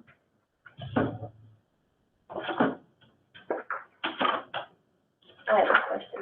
Go ahead. So you're saying that we reallocated positions, so maybe somebody was paid in a different area or a number, you know what I mean? Like, this says instruction has your number 232, 204, 205. Is that what you're saying? Like, we're not creating any new? We are not creating any new positions. We are reallocating current positions to fill this need. So like our And we've also changed some of our funding of some of our guidance counselors. okay, so our phase-in career counselors, like that funding probably was paying for a different position somewhere, not a No. counselor, no? Yes, so one of those positions was a CTE position, is funding the career counselor position that we have in the budget this year. Is there a blueprint implication for career path? Yes, yes. It is a requirement of the blueprint. Just talking about. It's part of the CTE, umbrella pillar. So the CT position, would that have been one of, maybe auto mechanics? Yes, it was. It was one of the auto mechanic positions. I guess I have a question. Like, we got this budget at our board meeting 2 weeks ago. That's what was asking the day before. She did a little presentation tonight, our first discussion. I guess I'm kind of questioning, me, myself, you're saying eliminate CT, which I had that question somewhere later. So we've already eliminated it before we actually even voted on A it. proposal. It's a proposal. This is the proposed budget. It's not our Right. budget yet. Okay, It's not eliminated, we say it. thanks for the clarification. There was just a timing factor there. I questioned, like the first discussion really on it, and it was in there.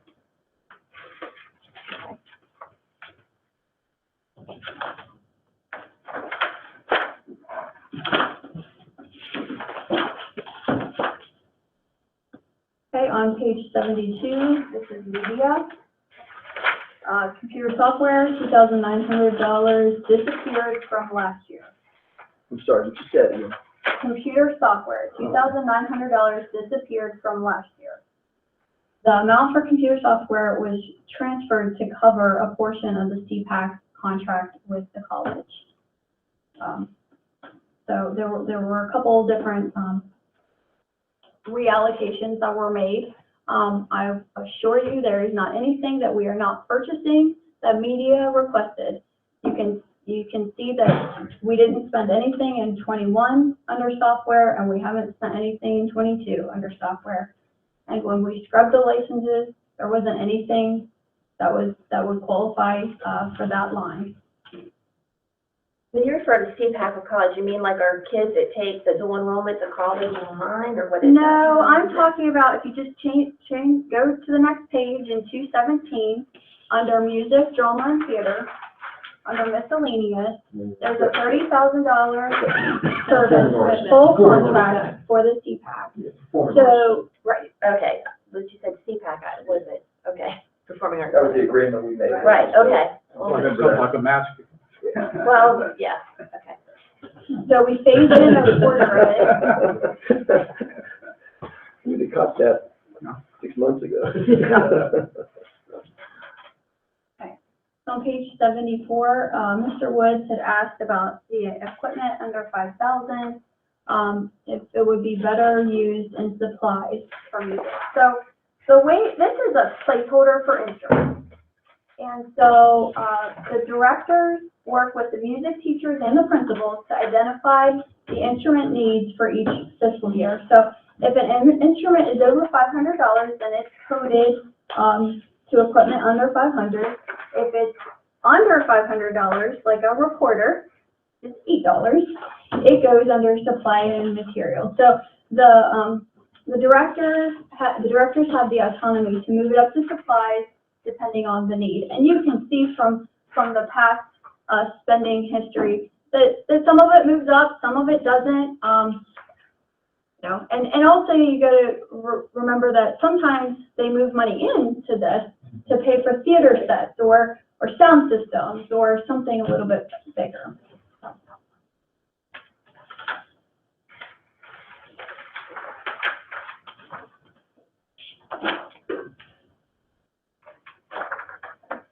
On page 88, this is other instruction. So there's a question about the increase for textbook material media explained. So we talked a little bit on March 8th about the one-time instructional resource replacement cycle is going to be higher than normal. It's planned to be higher than normal in FY23. There are funds that have been reallocated on a one-year basis from school allocations of academic intervention, CTE equipment, extracurricular equipment, and various staff development lines. So you're seeing that increase here. Okay. So you see the resource replacement cycle says $240,000. some of our things, we have consumable materials, correct? Like at elementary, like they have a book, they write in it, is that correct? So that's something that we factor in every year, right? There is a placeholder for consumables, yes.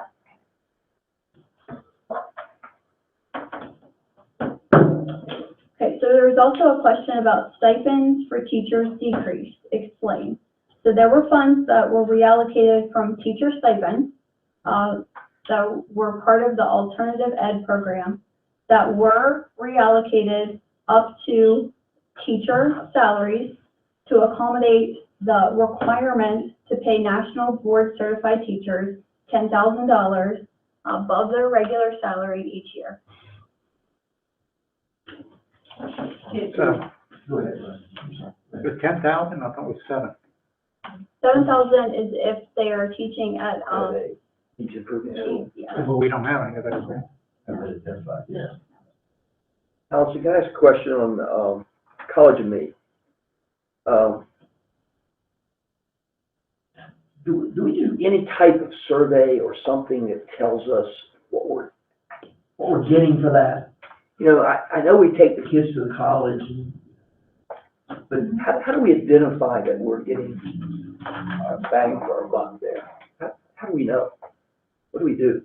How do we? Well, to answer, would you rather we do a survey at the end? Yeah, anything. No, I mean, but we anything could that certainly shows that do we something. are spending the money Mhm. well. Because, and maybe we are, That's but the one that they I get don't know that we know that we are. We just kind of put it in every year and we do it. And, Well, I think if you look at the goals of the program, which are, having kids at the 5th grade, exploring college options, mhm. I think that goes along with a number of goals that we have. Yeah, it does. Yeah. And when they attend, they attend the week. So they're, they attend different things each day. Mhm. We are coordinating the busing with I Can Swim in a lot of cases. So Mhm. the kids don't necessarily fill out a survey that I've seen, but we could certainly, get like a satisfaction and see how they like it. Yeah, or things we can Kids do improve upon, participate. What did you learn, what didn't you learn, what would you like to see? I mean, Right. it seems like we should be in some way evaluating whether or not, it's helping in any way, shape, or form. We just assume it does, I guess.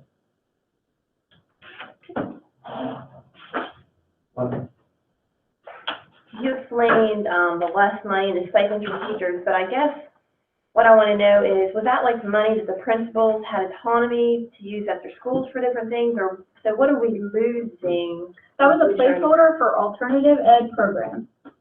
So, it was a placeholder if we had to, not necessarily, make a non-public placement, but we had to place a student somewhere in our school system, and it wasn't at all normal for what we do. The amount has been reallocated every year that I've been here, so we felt that it was safe to reallocate that funding to fill this need, rather than add to the budget the $30,000. So like maybe, I've heard of past like a child becomes homeless maybe because their house caught on fire and they have to move it, they stay with somebody till the family figures out, and there would that have anything to do with that? Like if you would give them No. transportation? No. No. You would just move them from one school to another is what you're saying. I'm just trying to understand. No?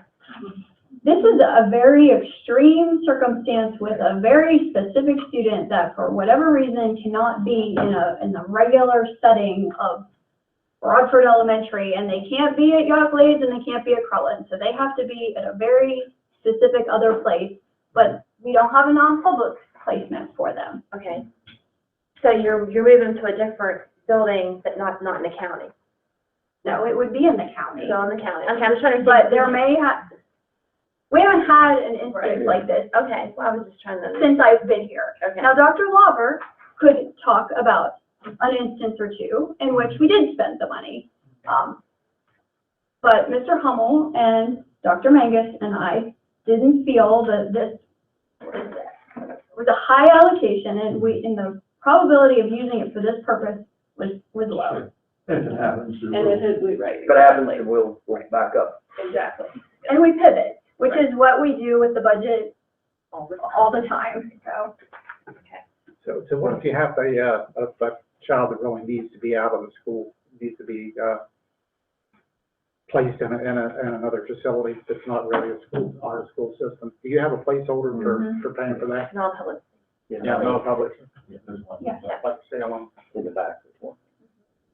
Yeah, we have a placeholder. Okay, we'll see it then later. You don't use that much either, right? Not as much as Well, we used to. No, not as we used to, and so, STARS program was replaced for that reason. Yeah, sure. Right, so that we didn't have to Does it send them to cost- out-of-county placement. Right. right, so it depends on the student. So if it is a student with an IEP, it comes out of special ed, non-public placement. But if it's a student that does not have an IEP, it comes out of 299, which is on page 122. And this is a lot of different reasons for transfers. They're close to county lines, which we're very close to sunsetting that. But if there's a foster child that is placed in our county, or one of our students is placed in a different county, we are responsible for paying. So there's in and out for this 299. It's very difficult to estimate what it's going to be, because the reasons run the gamut, and they're not predictable reasons. Yeah. Yeah. For Feel like you have enough the information. general ed transfers. Now, for the special ed transfers, we have a pretty good estimate on what we're looking at, what the possibilities are, so. Okay, thanks.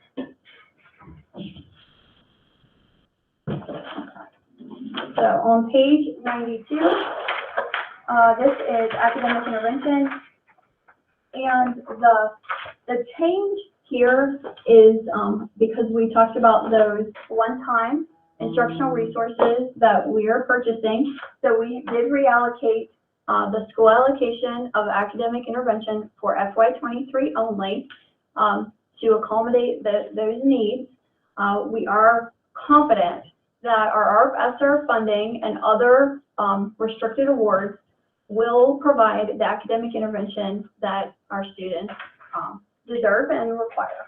So.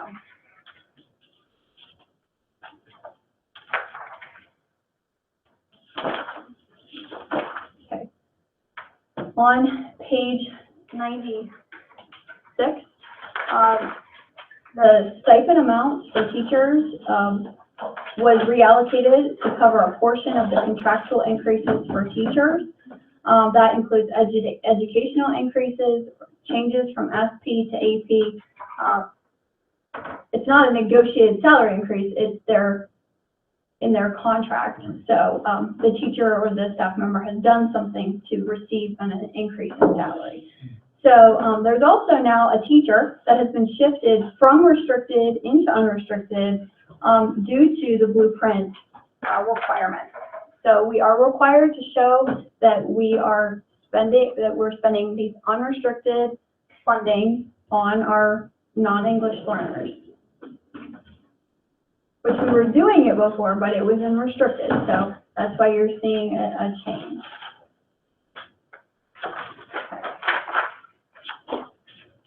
So now we're gonna move to page 106, that's trades and industrial occupation.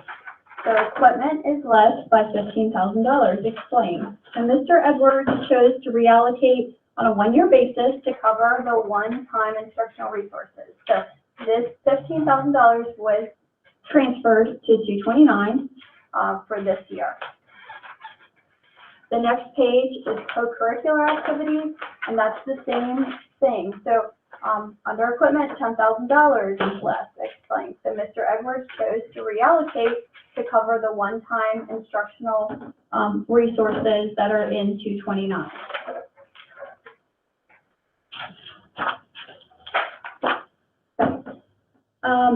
Mr. Woods had a question on page 114, which is the SIT initiative.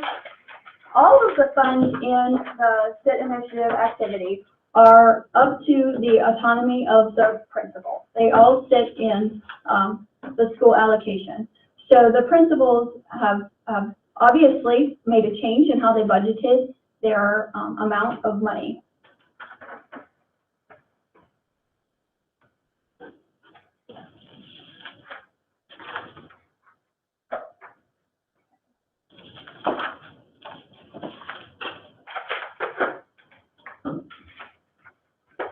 On page 120, it's behavior, instruction, and intervention.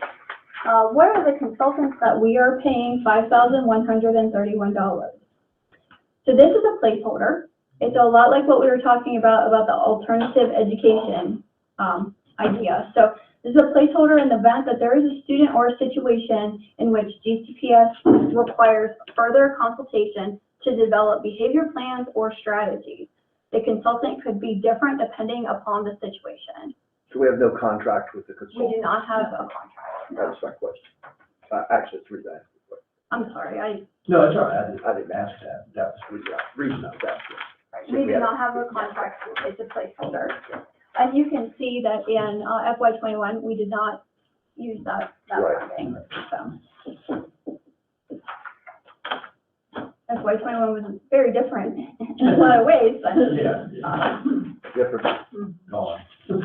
but we did have a lot of restricted sources that we could use for behavior challenges.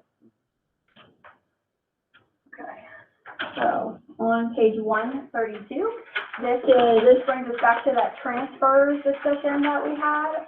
Special education transfers decreased by $27,000. Explained. So the estimate of non-public placement for special education students is decreased. Dr. Mangus and myself discussed what we believed was a conservative estimate of what our expenses could be if specific students were to need placement outside of our schools, as well as the current placements that we have. So obviously, if something changes, we always can pivot and we will make a change.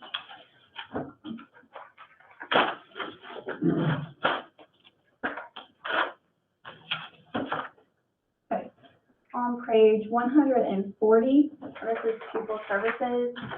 There's a question about new insurance liability. So the student activity insurance is an item that GCPS has always had as an expense, but through the transition to the MABE liability and property insurance program, there have been some reclassifications of various coverages. So this is one of them. So the policies don't exactly align with the exact policies of how they were under the previous structure. So.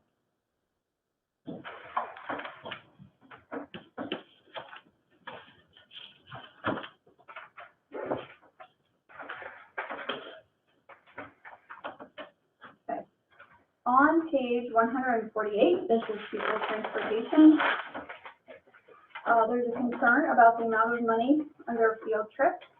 And there's also requests to explain discretionary travel. So at the March 8th presentation, we did discuss the add to the budget of $300,000 to transportation. We also reallocated nearly $40,000 from the variance of the school allocation amount. So Mr. Wazlowski is working on a revised schedule of field trips. So that nearly $40,000 is sitting in discretionary travel at this time, because as of the printing of this, he had not reallocated the funding. So it's sitting in the field trip line. He does have the autonomy to transfer funds. That $300,000 that we added is sitting in contractors, the bus contractors line. So as he works on those contracts, there may be movement between those two lines. On the bus contract, you have allocated an extra $300,000. That's based on the price of gas going up. I mean, what was the factor in that? Because I mean, there's radical swings in gas prices. I mean, one day it's $4.27, the next day it's $3.79 a gallon. So there were estimates in wages. There was an estimate in the cost of diesel, and there was also the estimate in the maintenance amount. Yeah. So it's a three-pronged factor of. Yeah, I get that, but I mean, when you have a commodity that the price fluctuates so much, how do you come up with a budget amount for that, such as gasoline or diesel? where you estimate what you think it might cost, and then you throw it into your model, and that's what you get. We are going to be bringing you a budget transfer, on April 12th because of this issue, and we monitor it. But, you know, you have to be conservative in your estimates, but you also need, we're at historic highs right now. How long is that going to last? You know, so we did budget on the high side. I guess that's the point kind of Ronnie's making is the timing of the guesstimate, of the estimate. Right. If you were to make that same estimate today, would you probably made it 2 months ago? Yeah. Probably. My guess is it'd be higher, maybe a lot higher. But it's not just, I mean, you're actually giving that money out to the contractor, that extra 300,000. It's not it's a guesstimate of how much they need, but that's what's really in the budget that they get, right? Not necessarily. Okay, It depends on their contract. It depends on all those factors that I just said. Yeah. And Likelihood they're gonna get it though. The likelihood is. in one way or another, it may flow through a field trip. Exactly. You know, and gas prices this summer, you know, or when we come back to school, might be different. But again, we have to pivot, Sure. and we have an awful lot of need. And if we overestimate by too much, we have a wide variance of what we're estimating here. Yeah, I guess I get that. That's prudent to do that in your budgeting. We do. But I'm just saying, when does it click in that they get an increase based on, do you have a factor? We do a monthly field survey, Okay. and then we divide our contract by 18 days, and then we apply that to that. So there's a mechanism Prorated back forward. you And know. if it There's a goes down the variance. next month, we take the money back. Okay, that's all I'm saying. Yeah, so we have a way to do that. Now, what number we pick this year for the budgets is gonna be interesting. Sure. Because we had 375 this year, thinking we'd be okay. Yeah. Right. And 475 may not do it. Well, it is 375 now. So it's a regular gas, yeah. They're Diesel. diesel for $5. So, That's fluctuating too. Yes, diesel is, yes. Just as bad as gas. Yes. So it says the diesel load. How many of our schools are on heating oil?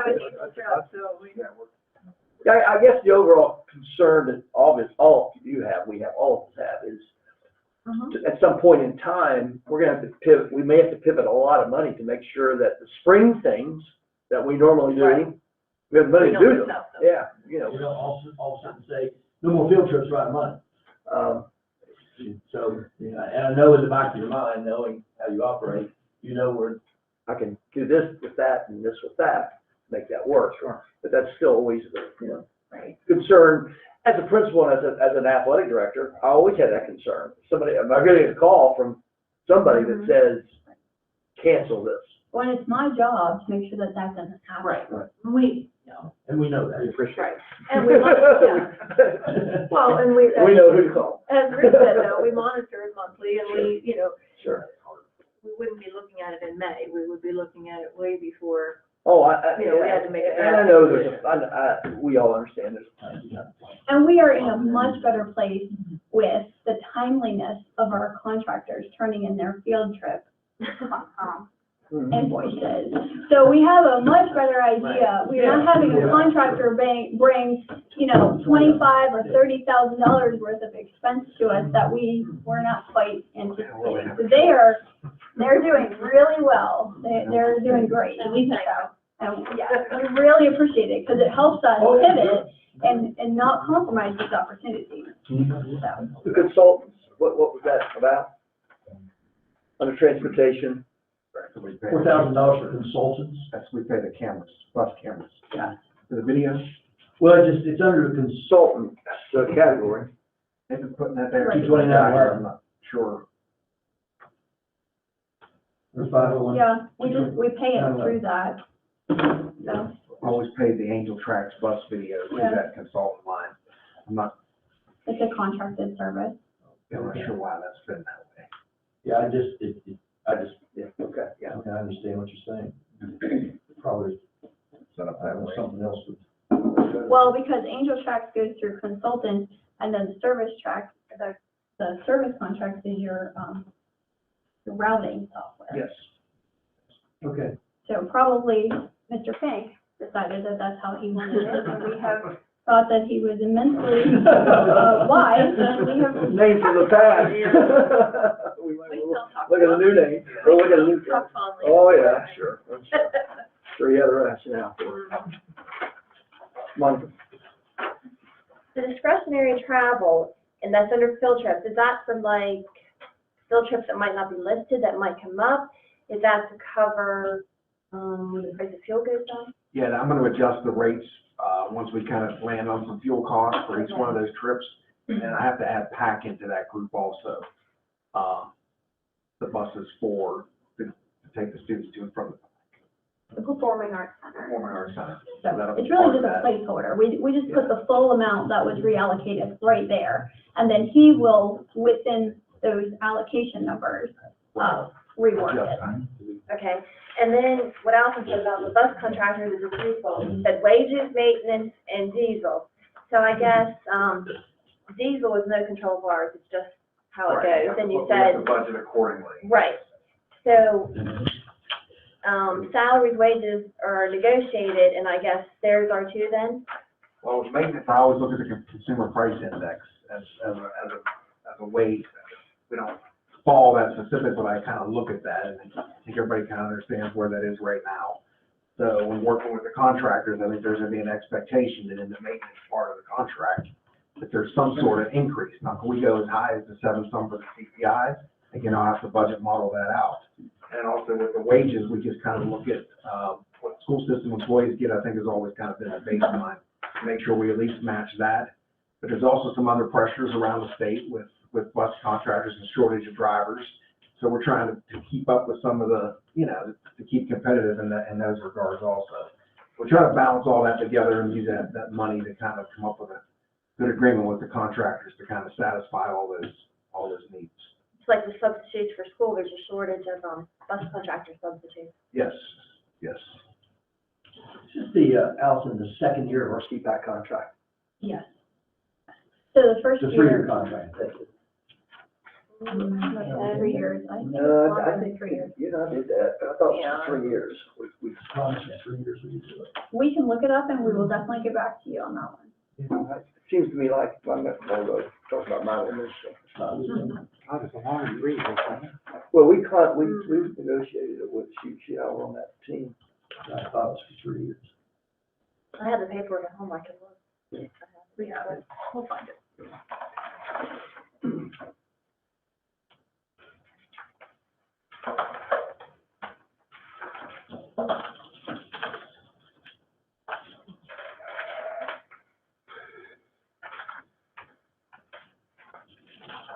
Anything more on transportation? I think we can move on. Okay, so now, vehicle insurance. So Mrs. Runker had a question about vehicle insurance. I'm sorry, I missed it on transportation. So, there is a decrease, year over year. So remember that when we developed and proposed the FY22 budget, the DCPS was still in the same agreement with CBIZ, where they would bid out our insurance. And then at the very end of the year, in June, the board approved the bid from MAVE Liability and Property Insurance Group. So one of the benefits of being insured by MAVE, not only are we self-insured, but also the rates are set in January. So we were basically held hostage to the timeline that CBIZ always presented. So I would make estimates, but then rework it after we found out what the rates were really going to be. So at the January trustee meeting, we received the rates. And so I was able to appropriately place them in here. So there's a reconciliation between all the insurance lines, so that, property went up, but vehicle went down. So it's all across the liability line. I guess the reason I was asking is because it seems like everything is going up in general. So when I see a decrease, so we're getting the same amount of coverage, it's just different provider, and we're getting reasonable rates, same coverage that we had. We're not decreasing our coverage. No, coverage is not changing. That's a pretty significant drop. But we do it, we have no claims, we do an So outstanding this is the job. first year, we only had, let me give you a percentage here, my trusty calculator. It was, You mean a low amount of claims for pupil transportation or just in general for everything? so the increase for our liability and property insurance, which is all of our insurance, was only, and this is gonna sound terrible, only 6%. But from CBIZ, we had been having 11 and 12 and 15% increases. So, and that is year over year with what the board paid in to buy into being self-funded. So we made the decision to pay the full amount in FY '22. So there's no more buy-in that the board requires in '23 or '24. So. That's good news. The other nice thing about that is that if there is budget variance or MABE, we can use that to defray some of our rate increases. So, we don't have it yet because we only have 1 year with them, but in future years, we should be able to do that. Okay, so now let's move on to operations.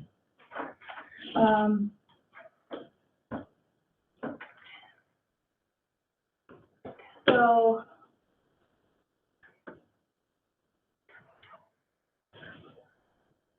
on page 152, there were a lot of lines that were reallocated all amongst operations. There are certain utilities have run high, certain utilities have run low. So water sewage went down, but electric went up. We needed to increase the custodial supplies.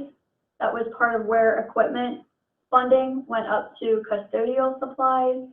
The snow removal, trash removal, there were increases in all of those. Then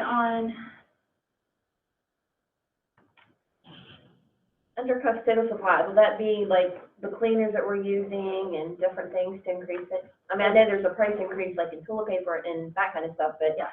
So, Yeah, it's pretty much it's everything. the floor wax, floor it's wax. the disinfectant, it's toilet paper, paper towels. Very expensive. Contract. Yes. We just found it, it's a 10-year contract, but it is at $30,000 a year. Right, but it's frozen. It's frozen. There's Yeah. no percentage. No percentage COLA. increase. It was Right, 300,000. right.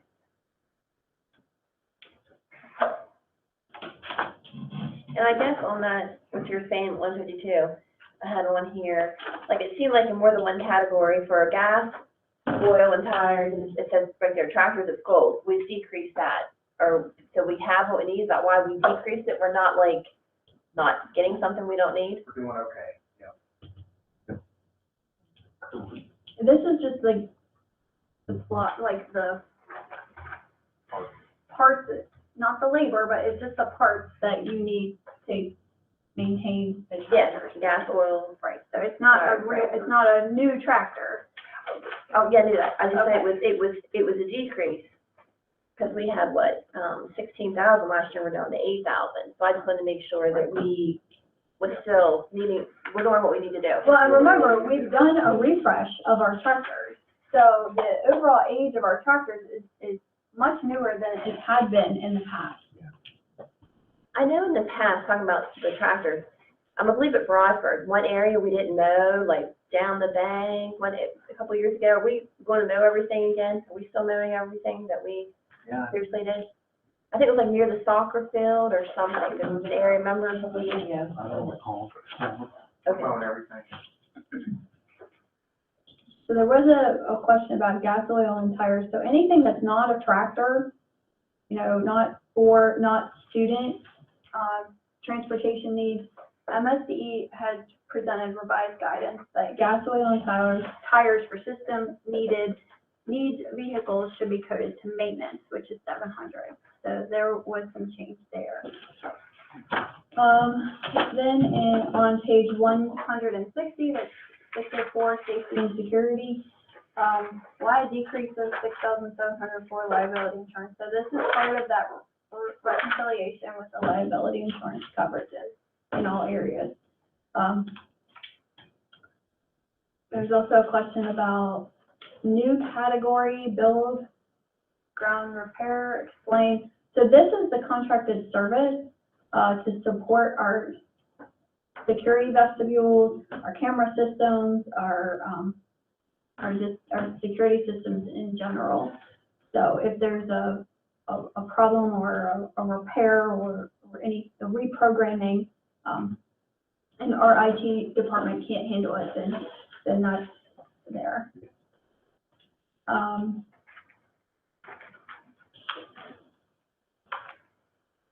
So then there was a question about the vehicle allotment here, and we did purchase a new vehicle out of this activity with positive fund balance, like positive variance, and so it was a budget transfer last year that we purchased the vehicle that Clark uses.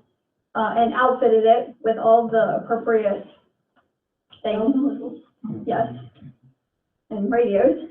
And so when we reviewed the refresh of the vehicles, there wasn't a vehicle that needed to be renewed for FY23. So what we will do, what Mr. Wazowski and I have been working on, is that we will look about the end of the third quarter each year and try with variance from the current year to see if we can purchase a vehicle. We're not going to budget it here for the foreseeable future. So we're in a good place with our vehicles, so we don't have anything that needs to be replaced right now. The only large piece that we do need to purchase back on 700, which is page 164, is a trailer to take items from back and forth from the pack. So that's the big piece of equipment. There's no vehicle in the rotation.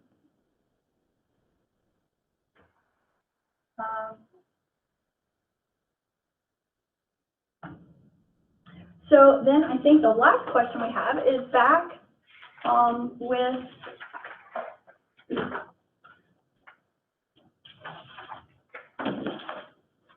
school construction fund, which is on page 193.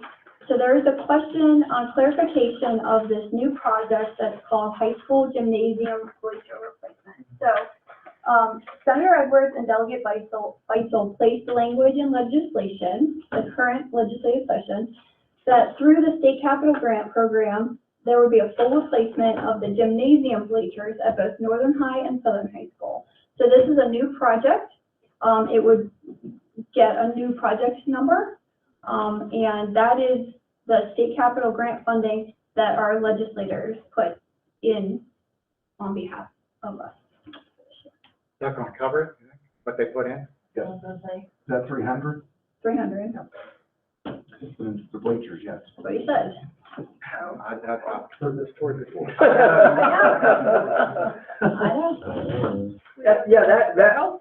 First I thought that meant the outdoor bleachers, fund money that we had for the outdoor bleachers at the athletic fields.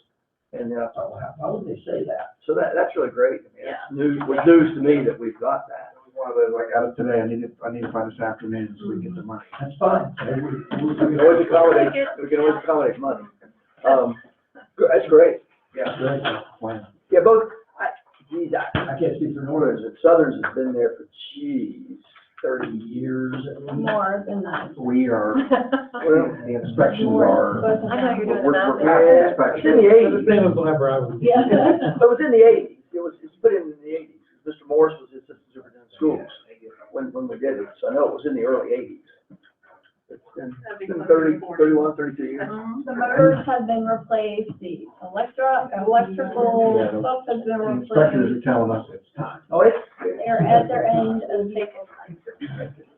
State of the art, it's time. better than pulling them out yourself. I want to go back. Yeah. I have one more question, not many. We're talking about vehicles. Did Mr. Jermaine's van ever come that he's been waiting for the food, like in the summer? Did it ever come? No, still not yet. Okay. It's not gonna come, they don't have any, and it's not gonna Can you happen get them up? right now. Not this year, like Ford basically stopped orders and the orders that were placed were canceled, so. And current price is $77,000 just for the van. It's coming off. Yeah. They've added $16,000 to manufacturer's suggested retail price. So we told the vendor that we're not doing it. But the We'll rebid it. Right, but the good thing is the award has been extended, Yes, yes. Oh, that's good. so it was Yeah, the grant restricted award is- funding. So we still have it. Yeah, exactly. We're all getting back to normal. Right. Yeah. I remember the budget before we had, and maybe I'm not sure where it is. I thought we had like 500,000 at one time we put in for preventive maintenance, as you call it, like if something would break, you have the money was there to fix it. 500,000? I think it was, or was it 50,000? It was 50,000. I thought we called it like, we had money, like if something broke, you had money that there's an emergency. Well, we Right, and 700. code, when we have an emergency, Yes. we put a little 99 on the end of the, thing, so we mark it as an emergency. Or if it's something that we wasn't really expecting in the budget. That's what I mean, right?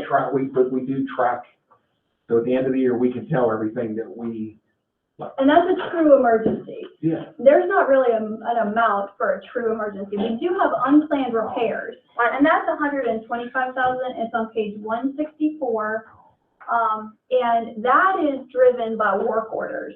So when head custodian or principal or Sharon Brewer puts in a request that the ice maker's not working and they need to order parts, it goes through the unplanned repairs. Okay. But that's not an emergency. An emergency is when the septic field, yeah.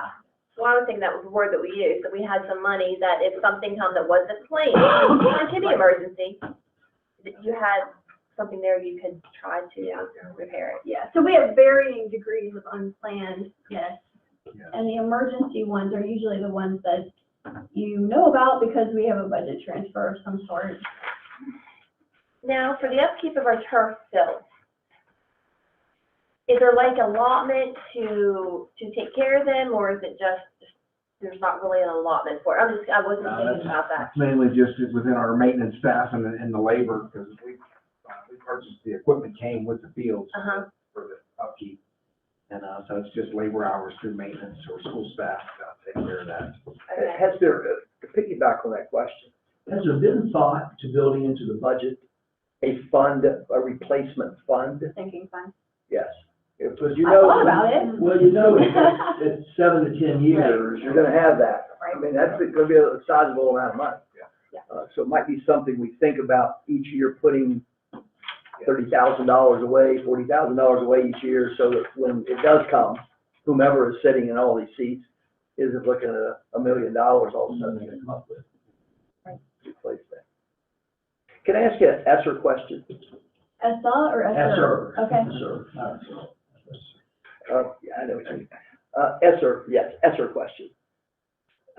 We've received some emails today, from individuals indicating why we're not using our ESSER monies to facilitate air conditioning in their school with the mounted, air conditioning / heating. Sure. Split system, that's Yeah, the word I'm looking for. so they're not very economically efficient. They're cheap to put in, but then they cost a lot to operate. Now, our ESSER funds were allocated to us, just like our Title I funding. So our per pupil ESSER funding is not nearly what like Allegheny is receiving. So Dr. Miller is our grant manager for our ESSER funding, and the priority in the ESSER funding must be instructional recovery. So the vast majority of those dollars are spent on that. There were some dollars that have been and will be spent on safe in-person learning. So that is the additional sanitizing, the additional cleaners that we have, and also some of that equipment that we talked about that we were able to reallocate the funding to other areas. So we've been able to purchase some additional cleaning supplies.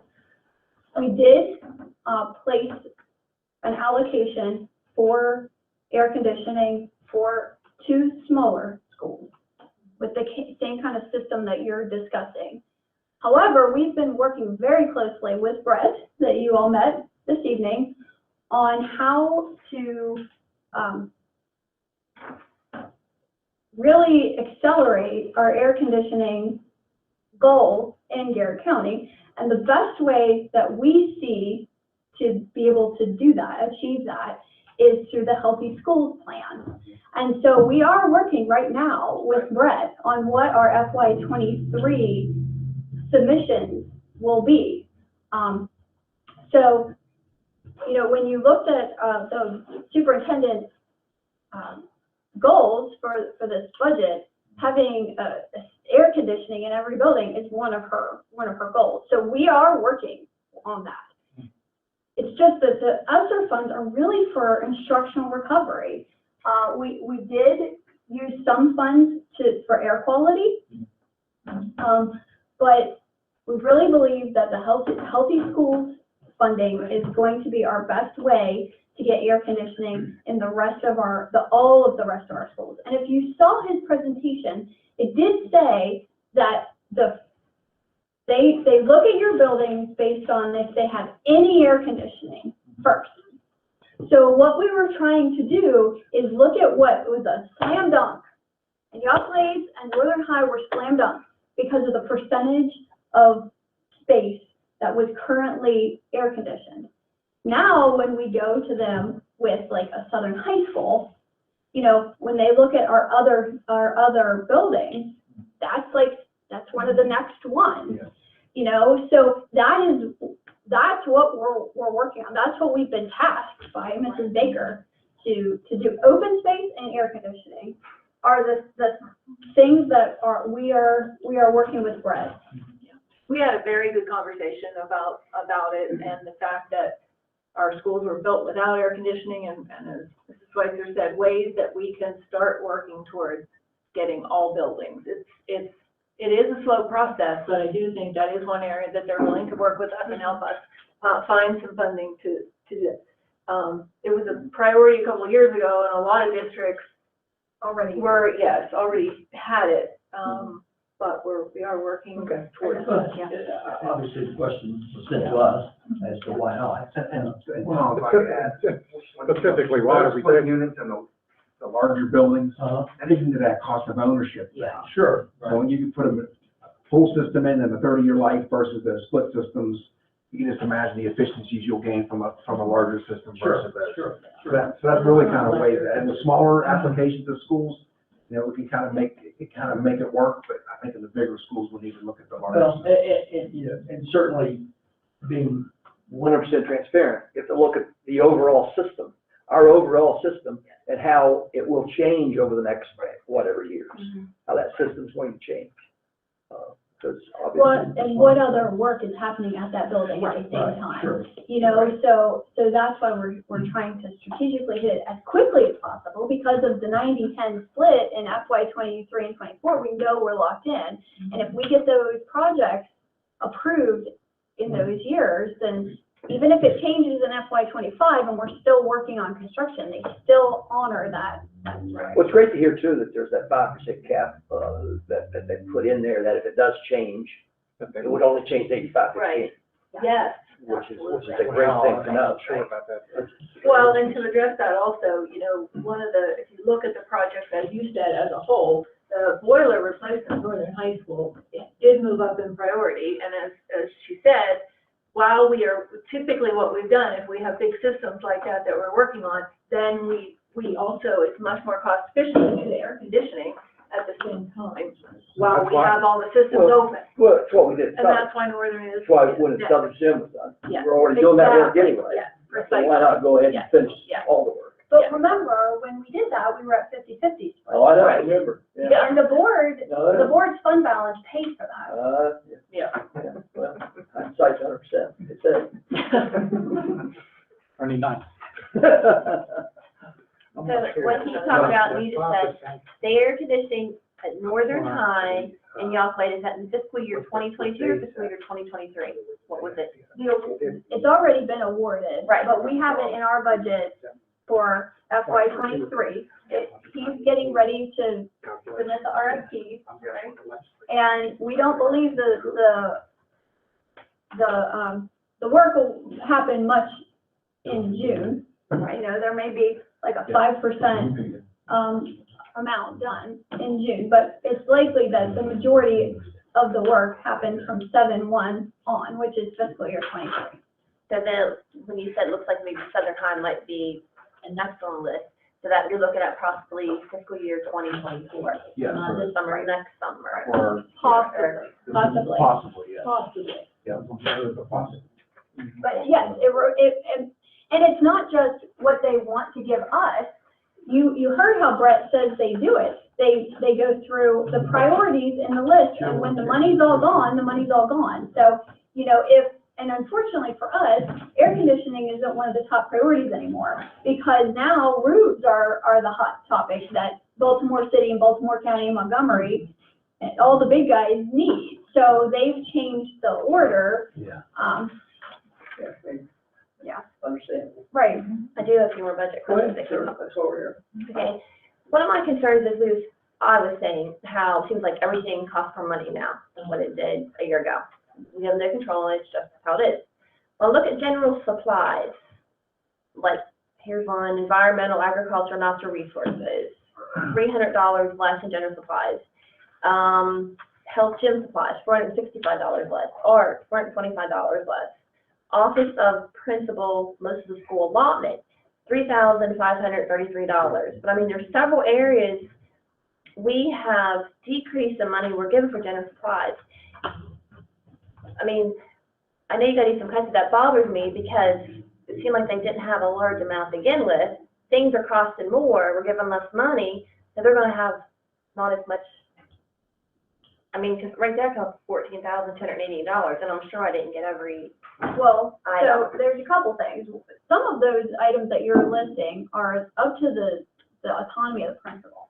So they can order supplies and materials, or they could spend it in a licensing, or they could spend it on something else. So, but their allocation is based upon the enrollment in their school at 9:30, and it was down. So they do have fewer dollars to spend, but they have fewer students to serve. Okay, so like art, $425, and that's just because you're saying there's less students, so they'll need less art supplies? Because the principal allocated. Well, but it was differently. just art in general. So like I took it, art meant like elementary, middle, and high. Would that be correct? Yes. Yes, it was. So, okay, so maybe one principal might have been in favor of taking away art, another might be like, I don't want to take away art. So that's kind of hard to say on the principal discussion, right? When you got multiple principals on that? Would you have multiple principals? Well, all the principals, but the thing is, like, they might decide, you know what, we want to make this big initiative to buy all the Judy Blume books that she ever wrote. And so we're going to put all of our money in library media because we are going to refresh our library because we have this best librarian ever. And we want to, so then they sort of reallocate it, just like we talked about with all these other things. So they reallocate it from art for a year, and then they spend it in the media center, perhaps. You know, I can't tell you how they make their decisions, and they also have to align with their school improvement plan. So sometimes they're doing different things. They might not be spending it on art because the art teacher retired and they finally opened up her cabinet and she's got more supplies than there ever was. You know, there are lots of different situations, and so I when think the important thing to remember is what we've talked about several times, the fact that the whole process is involved with the principals, with the directors, with the instructional staff, as a complete stakeholder group. Not every single, principal weighs in on every single line item, but it is a collaborative process from the beginning with each department, with the schools, with each level of principal. And we had to make some reductions in some things, and that's what we did. Well, they also, the other thing is they have access to ESSER monies. That We they have, could, right, that they could, all that's a multi, they could reallocated, use, yes. that they could use for supplies Yes. if need be. right, like summer programming. Right. You know, there was a question about the academic intervention. Well, all the summer programming supplies and materials are coming from restricted sources. Are they all going to be used just for summer programs? No. Some of it'll flow forward, so. And I'm sure that's part of the reason the principals have right now. They know they have this in the back pocket. If I need it, I can call and probably get it. The other thing is the tools that they're using are kind of changing too, you know? Then we can see that with our licensing needs. So, Sure, yeah, and that's. Gonna be late. I have one more, and I believe that's it. I might have more when we, vote on it as an action item. I guess this one I'll ask more, Ms. Baker. When I look at, this is a question I ask every year. Are we decreasing positions? And I believe maybe some aren't being refilled. People aren't losing their jobs, as you had said. Might have somebody retire and might not refill the position. But when I look at it, like for English language arts, when you look at the FTE, it says 18.32 down to 16.66. And there's a decrease in $82,534. So are we, you know, are we losing a language class? You know, did you pull for the English language learner? Did you pull? Without having, I wouldn't be able to answer that specifically. We outlined last month all of the positions that we were looking to eliminate, looking to reallocate. There are no new positions. I'm not even sure where you're meaning. It's on We've answered your that. page that Allison had said in the beginning, is where I'm looking at it. right, so. On so page this is 56. Right, that is a very, very complex question. Right. Because we have, we've captured lapsed salary, we've captured retirements, we've captured changes in content area that teachers are teaching in. We've also captured changes in, you know, we have somebody that might be retiring as science, but we're replacing as a STEM With teacher. math or whatever. There's an awful lot of that happening. There are no new positions. They've all been reallocated. And then there's also the transfer between restricted and unrestricted. And it goes both ways. You know, sometimes people go into restricted because of some need, and sometimes they have to come out of restricted. You know, sometimes we switch, and it might be that the FTE, the dollar amount adds up, but the FTE count doesn't add up. So there's an awful lot of things that are happening. So it's very difficult to just look at one thing, especially because we have a placeholder for negotiation in there as well. And you explained about the pre-kindergarten. It looks like we're losing 4 positions, but you said we're writing a grant. We're still gonna have the same amount of classrooms. Hopefully, That is our positions plan. will get, right, hopefully, yes. Based on how many children we have sign up, and, I mean, that is the plan right now. Okay. Well, They're actually yeah, in. they're not 4 yet, well, maybe they're getting there. 4 years away though. Yeah. You explained about gifted and talented. I asked the academic intervention, the English language learners. You explained the trades and academic intervention, well, trades, the 1 position, auto mechanics. Talked about the SIT.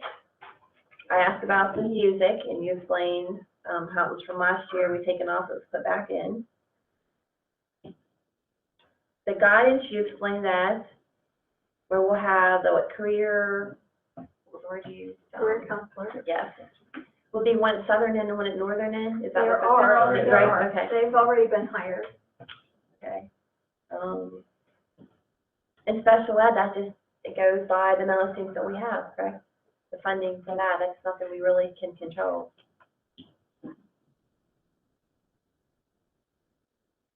Okay. Oh, there was one, I remember seeing health services I had on here. When you look at page 144, we had a decrease of activity 451 of $19,764. It said nurse coverage at History Environmental Center in Swan Meadow. So what does that mean? So pre-pandemic, Yes. we paid a temporary contract to a nurse that supported Swan Meadow. Mhm. Through recovery funds, we hired a nurse that is taking care of Swan Meadows services. Okay. And we removed that and reallocated it. What about the Hickory? Because it said, It's $3,600 is still there in that Okay. Hickory. okay. All right, thank you. So that's for their summer camp. Okay. Thank you. You have a question? I have a question. I don't know if you're aware of this, but, today I got an email that MAID has requested, a big appropriation from the supplemental funds. One of them to cover, losses in or offset the reductions in compensatory education funding for Maryland schools, and the other $76.5 million to offset the increase in local teacher retirement. So you know, that'll affect our budget a little bit if we get that. It could. In my CFO meeting today, it sounds as if no legislators have entertained any of that request. Well, it's not the legislature that they requested it from the governor. Right, but it sounds like there's no movement at all. We just sent the letters today. It was sent last week. Oh, It was last week. And that increase, the increase that we were. okay. We are sending the attached joint MAID, USSAM But letter they, together. yeah, we support that too, Right. because the So increase. it hasn't really been sent yet, right? Yeah, we sent last Friday, I believe, March 18th, whatever Friday. But anyway, that increase, almost covers what our state retirement increase is. Yeah, so that's. So that would be nice if that would happen. Other nice letters, just fine. Yeah. Yeah, go ahead. Did we have our budget, so it's, I believe, an action item in our April meeting, is that correct? Yeah. So if anybody has, comments or wants to send emails about it, this is your opportunity before our April meeting. Yeah, certainly, to public The comments? information Yeah. to us. Yeah, we've publicized that, it is Right. out, we are accepting comments, and they're all online for anyone to, see. We put out a release and requested feedback. Yeah, and going forward, when we meet, 12th, April the 12th, The action item, if there's something that you want to change as a board member, you have to pose an amendment. to change that, and there will be a vote on that amendment to change anything that's in the proposed budget. And if the amendment passes, then that will be Part of what we're voting on as the completed budget. So you will have an opportunity to make a change if you so desire. Remember, this is one of the three things that we control as a board, as an elected board. The budget is one of those. So it has to be to everybody's satisfaction, but quite honestly, I think you did a fantastic job answering the questions. They all make absolute sense to me. And I'm sure to all of us it probably does. But there may be questions that come up. We'll address those if we have to. But excellent job. A lot of work. It's a lot of work, we Absolutely. understand that, A lot of and work. I know we probably sometimes get on your nerves with some of our questions, but It's called Again? engage. again, Engage in yeah, conversation. we engaged in a lot of conversation tonight. Well, and I do want to also say that, on April 12th, we're still going to have some questions about our revenue. Sure. The double We may kicker, not, right. what that's gonna look like, this request from Kazam and Mabe. But I really encourage you to approve a budget so that we can move forward for the building level secretaries and principals with an approved budget so they can work on, and then we can always come back with budget amendments. for any of those changes. Yeah, I think we have every anticipation of hoping to be able to take it as an action item, And if there's changes, make the change. and then we'll go forward. But there'd be no expectation, we'll try to make that happen. Thank you. And I appreciate having the questions in advance. Thank you very much. Yes, that was very helpful. Okay, thank you. Yeah, let's take a 5-minute break. Thank you. It's not, Actually, take a 10-minute break, so everybody understands. You went around out during the budget and I didn't want to run out. Yeah, I'd say 10 after, it's 5 after, Thank you. 5 after, that's okay with everyone. Thank you.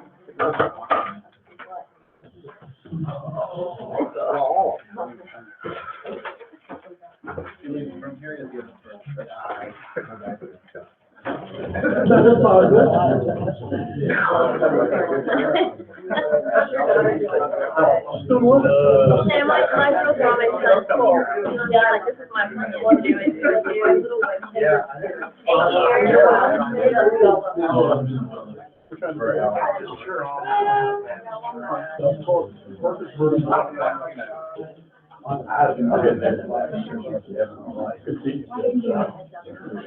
But we really enjoy going there at 10:30. I know, but. Make sure. Well, thank you.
So, Got everybody? No, it's gonna, no, Nicole, you we're moved gonna over call there. there, okay, so Yeah, we're- I think we're good. She's gonna explain why it's coming. Yes, man, shoot for it. Okay, our last, continuing business item is to revisit the school auto mechanic culinary program relocation. It is an action item. However, before we start, we need to kind of set the ground rules of what we need to do. I've been in contact with our legal counsel, a lot today, actually.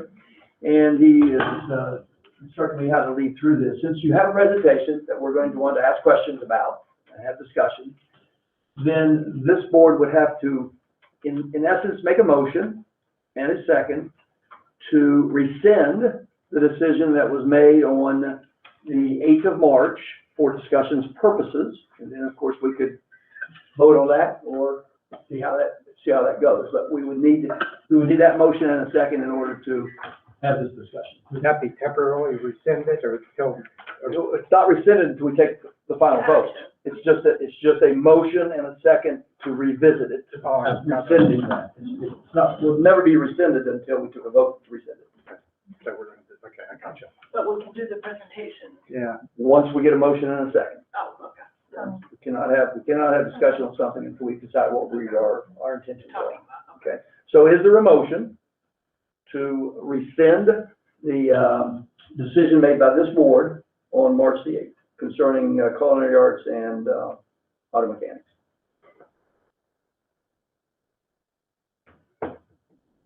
I'll make that motion, just so for discussion purposes. Okay, motion by Rodney to, rescind that decision made on the 8th.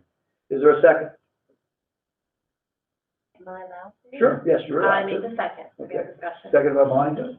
So we can now have discussion, and you can move forward with your presentation, and we can, you know, ask questions as we go, and we will take a vote on that motion when we're finished discussing it.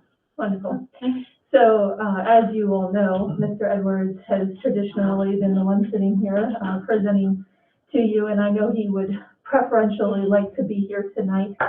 This particular item was added to our agenda later in the process, and he had an engagement that he had predetermined that he had to attend. So he obviously would want to be here with us tonight to share this information. But in his place, I'll be sharing on behalf of the instructional team and the school system, really because we are looking at presenting this with an instructional focus as much as possible. We know there are fiscal implications that tend to be positive for the school system, but our focus is instructional programming as we move forward. So I will say, though, that he and others were intimately involved with this presentation, so he is very aware of everything that's in it and was really involved in creating it, as he is the expert for our CPE programming. So just to give a little bit of background, which I'll go through quickly because I think most people are aware of this. We obviously had to start this process with some groundwork, which certainly took time and thought, and then certainly energy invested into getting the background information of what this would even look like, working with with Garrett College and other stakeholders, individuals who would be involved. I think Mr. Edwards referenced talking to teachers and principals at his last presentation. And then that led to some proposals to the elected board. First, we discussed it February 8th as part of administrative function, and then second, March 8th, where we did do the public proposal. We certainly view this as an opportunity to grow our partnership with Garrett College. We have a tremendous partnership with our local community college. It is definitely a strength for our county. And through the blueprint work that we're going to be doing, we're anticipating that growing even more with the emphasis on post-college and career-ready pathways. And so, of course, as you know, Garrett College approached us with a proposal and opportunity to look at this as a possible option for us. And certainly it would provide space, equipment, renovations of space that would be of no fiscal impact to our GCCS budget. And please, as you have questions, I think we should ask them as the presentation is made. They're amazing reasons, but I'm like, oh my goodness. I got to, sorry. So that, we better understand Garrett College is part of this, okay? They're furnishing the facility, okay? My understanding. Okay, with a grant, I think, that they've worked on. Well, they have the facility, but they're using a grant to, purchase the equipment and the, yeah. So, are you aware of what equipment they're going to, what are they purchasing? I mean, what are they gonna put into this? I do not know those details. I haven't been at the table at those conversations. Mr. Edwards would. I do believe that they have purchased a number of items for the foods program, that would be installed. I believe for auto mechanics, and maybe we should research it and get Well, back. I do know that, a lot of our current equipment will be moved. We have Auto, I seven, think, for for auto sure. particularly, we have Yeah. 7 lifts. Obviously, we have 3 or 4 at one school and 3 or 4 at the other. Several of them relatively new that would be moved. And, several other, auto mechanic, equipment. Some of our culinary arts equipment would move. Anything that moves from culinary arts or auto remains, belonging to the school system. Even if it's moved to the college CTTC building, it would remain ours and under the CTE Perkins umbrella and with all the rules as such. I do know that to augment that, particularly for culinary, they do have the grant part of it will be repurposing some of the space now, part of it will be for equipment. But we will be moving some of our equipment, but anything that's moved remains out. I guess the essence of my question is, or do they have the money to be a standalone program? They are planning on moving forward regardless of the decision of the board for both of the programs. For both programs? That is my understanding. I did speak to Kurt Lear about that, the other night, just to verify. But it's important to know that we're not, putting a stop on something they're doing. They intend to. Depending on what we do. Right, they intend to move forward. So I know they have funding allotted for equipment.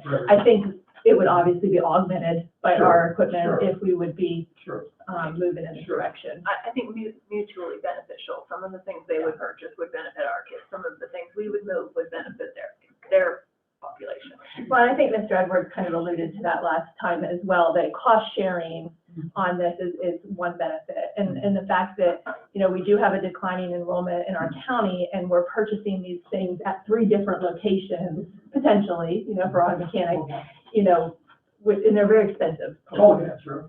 Why would that be the case? If the college is moving forward with it anyway and has money to buy the equipment, why couldn't they take students that wanted to come over and participate in the program, say Northern? Well, to do that, we would have to add a FTE. We'd have to add a full-time teacher to do that. For auto mechanics. Or for both. Well, Three. for either one. 2 FTEs, We'd have Yeah, two two FTEs. FTEs. Right. Yeah. That was something that we had considered as well, especially because if you look at the second bullet, the big bullet, the college, some of the questions that we have received, who will pay for that? The renovations to the space and the equipment that they purchase is all on the college. Most of the construction, and the upgrades to the, auto space is all on the college.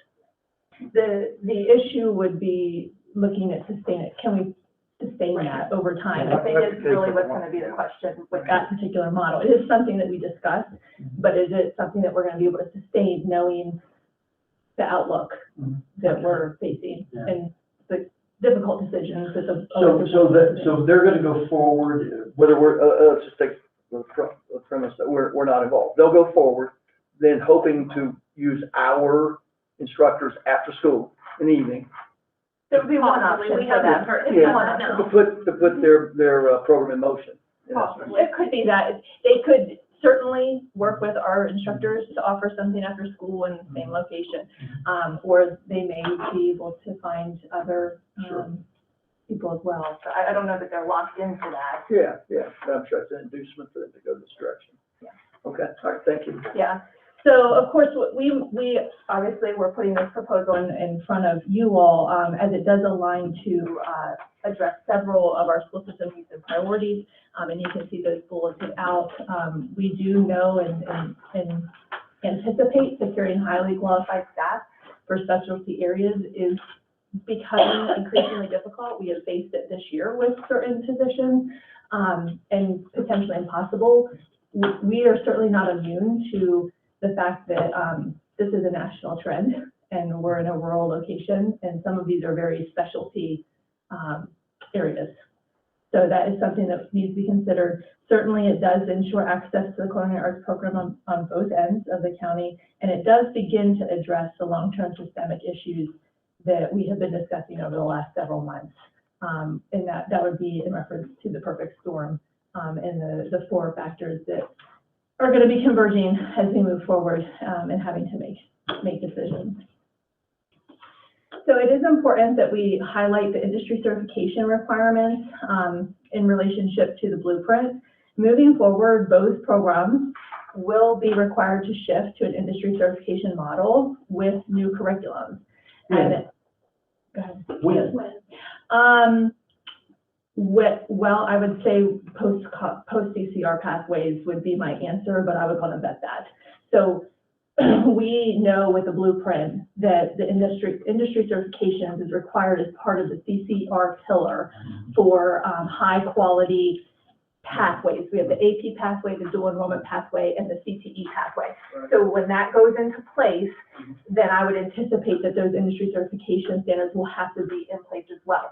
It's a trick question that you're asking that technically, because if you, what's in legislation is currently being assessed with the AIB. So the last information that I've been provided on that is that there is a bill 1450, House Bill 1450, that does address pushing back the CCR pathway piece by 1 year. MSDE had requested 2. One planning year for the state and one planning year for the LEA, but the AIB only approved the one at this time. So that would be not next year, but the following. 24, 25. At the earliest. At the earliest. Well, We're no, right now it's written that it's 23, 24. correct. And the legislation in 1450 is that it goes out 1 year. Right. So we have the opportunity to gain an extra year, but Right. right now, the way that the law is written, it's 23, 24. Right, yeah. In my mind, I'm trying to, okay, let me ask you another question about the certification overall, real quickly, so I understand. An auto mechanics teacher, I should just use that.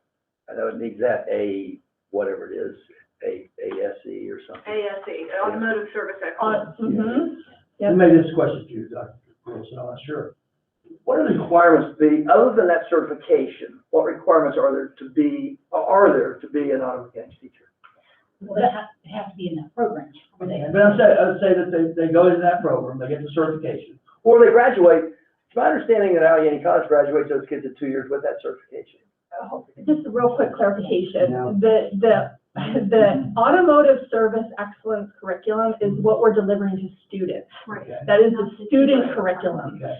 So that is associated with an industry exam. Okay. And so at the end of the program and the instruction that happens throughout, students would receive the curriculum aligned to the automotive service excellence component. And then at the end, that should be preparing them to perform satisfactorily on the industry certification, which would then give them a high quality credential to, when they graduate, move into a automotive field of some sort. I think your question for Dr. Well, Weatherston is more of a certification. Well, they have to have instruction certificate. Okay. So they have to have a 4-year pathway, a way to get that certificate. And it has to be in the field of auto mechanics. Go ahead. The gentleman in the Mhm, board yeah, sure, go ahead, is yeah. offered to help us. I believe you met with Mr. Edwards, are in favor of this proposal in a lot of ways, but I think you have some knowledge about the certification for the I wasn't in favor, yes or no, about combining the two with the college, but I spoke with Paul, got the ASE certification. My name is Tony Marchetti. I've been in the automotive service industry all my life. I retired recently after 25 years at a community college in South Jersey, where I both taught and ran the automotive department. We are still associated with General Motors program. I believe Allegheny, Maryland has the Ford Asset program, it's called. And we were with Toyota and all that. I'm also what's known as an evaluation team leader for ASE. When a school wants to become certified, I'm the one that comes in and does the certification, along with team members from industry. You need somebody from a dealership and someone from independent shops. You have to be, I believe, at least 1 year in operation, showing advisory committee meetings 2 a year before you can apply for the certification process. Instructors have to go through at least 20 hours of update training each year, and they have to pass 3 ASE certification exams before they can be considered qualified to teach for ASE, Yeah. this curriculum. That would be in addition to what they would have to do for MSc certification, which would be an individual plan with that person based on their, what their background is, what their degrees are potentially in. So So the degree could be in something other than teaching, as long as they. And then there's professional development. Yes, at the end. right, exactly. But they also are placed on a conditional certificate while they're going through that. Looking for a job? No, he's already offered to help free, so we're. I'm sorry. Okay. So he obviously is gonna be a pro on the automatic, mechanics, program, but what I wanna make sure people understand is that shift is going to require us to examine, the number of hours we spend, with the instructional model, and it is going to require additional hours that are currently not allotted for in our current structure, because it is, our current structure is built on a credit base, is my understanding, and so, originally when it was put into place, a lot of times it was 4 credits for a CTE pathway. They're state shifting more towards this, even in some cases 3. But this model is more based on the number of hours, the contact hours that students have with the curriculum and also with the hands-on work performance piece of it. So we have to really look at how many hours, you know, are needed for each one of these specialized curriculums, and then build a structure to accommodate that. And that's going to happen regardless. Whereas currently, we just had to really look at the Carnegie unit of what is justifiable for credit. So regardless of if we move to the CTTC building or not, that is going to have to be addressed within our current programming, which could result in changes to how the program is delivered in our high schools. So if we go 24, 25, is that what you said, Allison? That's what's the legislation currently. Correct. So we're talking about This be kind of becoming the the implementation of sophomores. Be the first ones that would actually go through that in 24, 25. 24, 25 is, I think, the That's just extension. a- That's just when 1450 1450 goes through. Right. So if not, it would be the year before that, which would be 23, 24. So, Be the next calendar year. Okay. so not next year. So freshmen next year, be sophomores the year after. So sophomore, Like your technically sophomore could class, be, that would be the group that would. yeah, unless it gets That would have pushed to have up. X amount of hours. The current 8th graders, The current what? eighth graders, Current grade choice eighth are graders. 2 years. With current legislation, if it gets pushed out, it would be the current 9th graders, as you, Right. right? It's pushed out to the 8th graders. Would be pushed out to 7th. 7th grade. Sorry, 7th graders. Pushed out to 7th. I went the opposite Right. direction. So Yes, the you're seventh correct. graders would be the first group that comes through that has to actually have all. If If it's passed out, or the 8th graders if it's not. Right. And so that's why next year would have been our year of planning Mhm. anyway, regardless Right, of any kind of other right, thing. okay. All right, I'm just trying to, in my mind, make sure I know who we're affecting. Right, we just have to remember that typically not all students start these programs in ninth grade, and they're probably not going to as we move forward with the blueprint as well. So it's usually 10th grade, and we're projecting really the students' junior year as to when they will most likely start once we get to that point. So I understand what you're doing in your head, but I just want to make sure that You were the first I think person I to understand answer what you're doing in your head, but I just want to make sure that Trying to do that for you. Yeah, good luck. But it does kind of hit the next two bullet points. Instructional changes with the blueprint are highly likely to result in fewer students taking these classes as an elective. And right now, currently, within the sequence of courses for CTE programs, many of them, the only course that you can take as an elective is the intro course. So we do anticipate seeing fewer students doing that. And then also with the support pathways, post-college and career pathways, which again goes to your point of when is that actually going to go into effect. But with those pieces being implemented, we will likely see program entry at a junior year. So when you are thinking about which students would be affected, that would be something to consider. So with the additional hours that are required, yeah, the program's going to change whether it's at the college or at the schools. So is it going to be impossible to do a dual track in the future if you're in this program? I don't think it'll be impossible. It will have to be very strategic. You have to remember in our current model, you have an opportunity for at least 8 credits times 4 years. So there's 32 opportunities. If you just do a standard 4-period day for 2 semesters, certainly some students earn more than 32 credits because they take virtual classes, they take dual enrollment classes at the college. There are ways to earn more. There are also ways to earn less, and it typically is a result of a student being unsuccessful. But you only need, I believe, 23 to graduate. So there's built in, just in the 8 credit, or in the 8 credit model per year, what is that? It's 9 additional opportunities that you could have to take classes. So 23 is what is required, and you have 32 spots.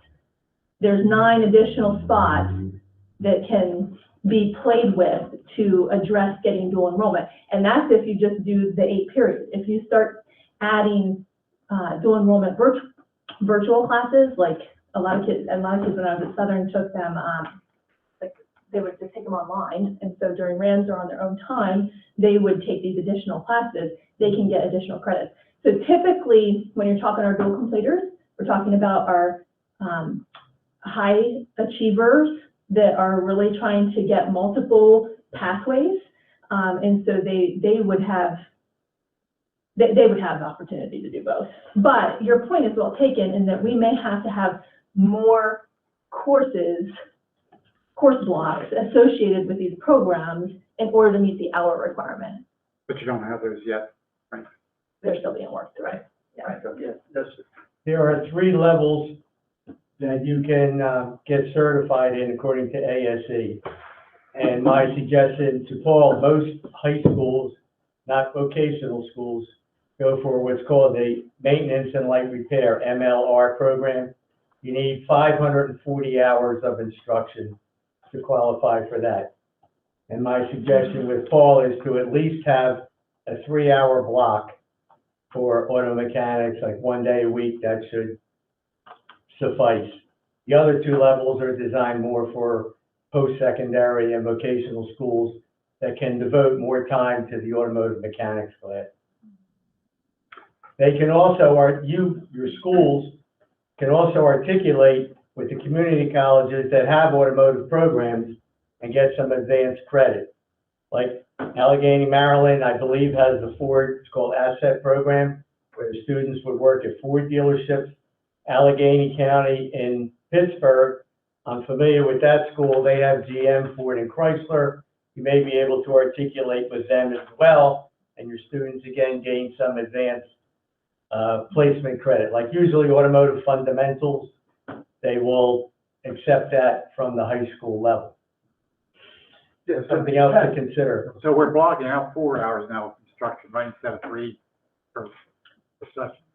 We're blocking out, well, I'd have to do the math for you, Mr. Glotfelty, but we have an 85-minute block for 90 days.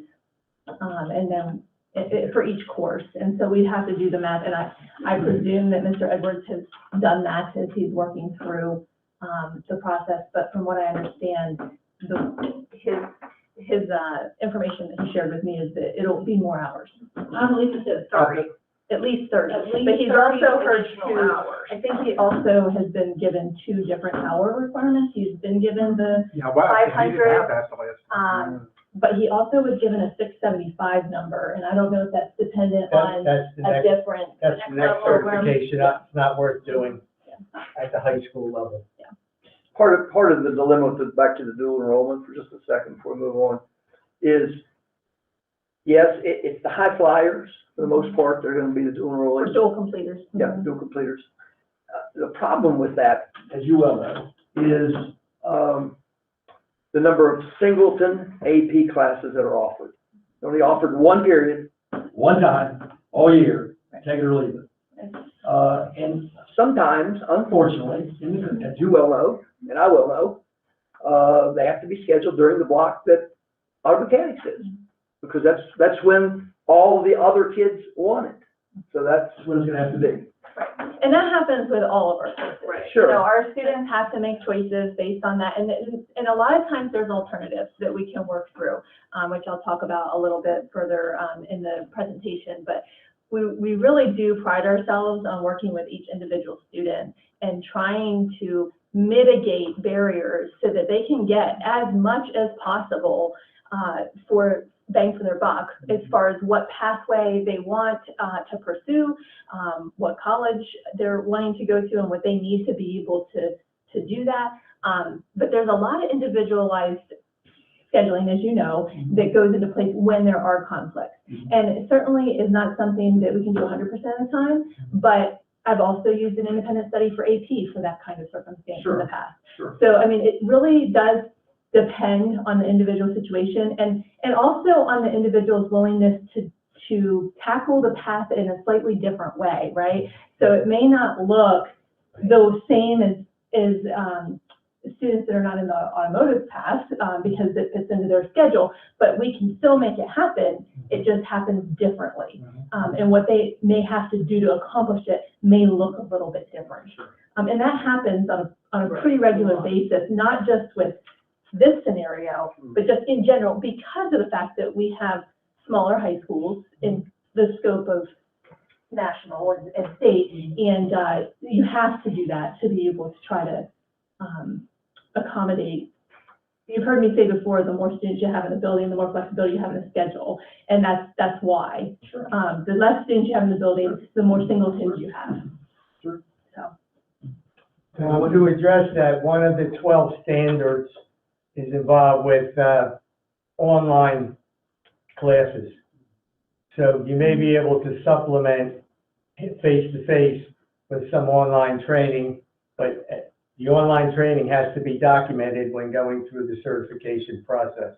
That may address your concern about the other students. Yes, yes. Question, what do you, well, I know what we require to teach automotive classes, but what is required to be a teacher for the certification level?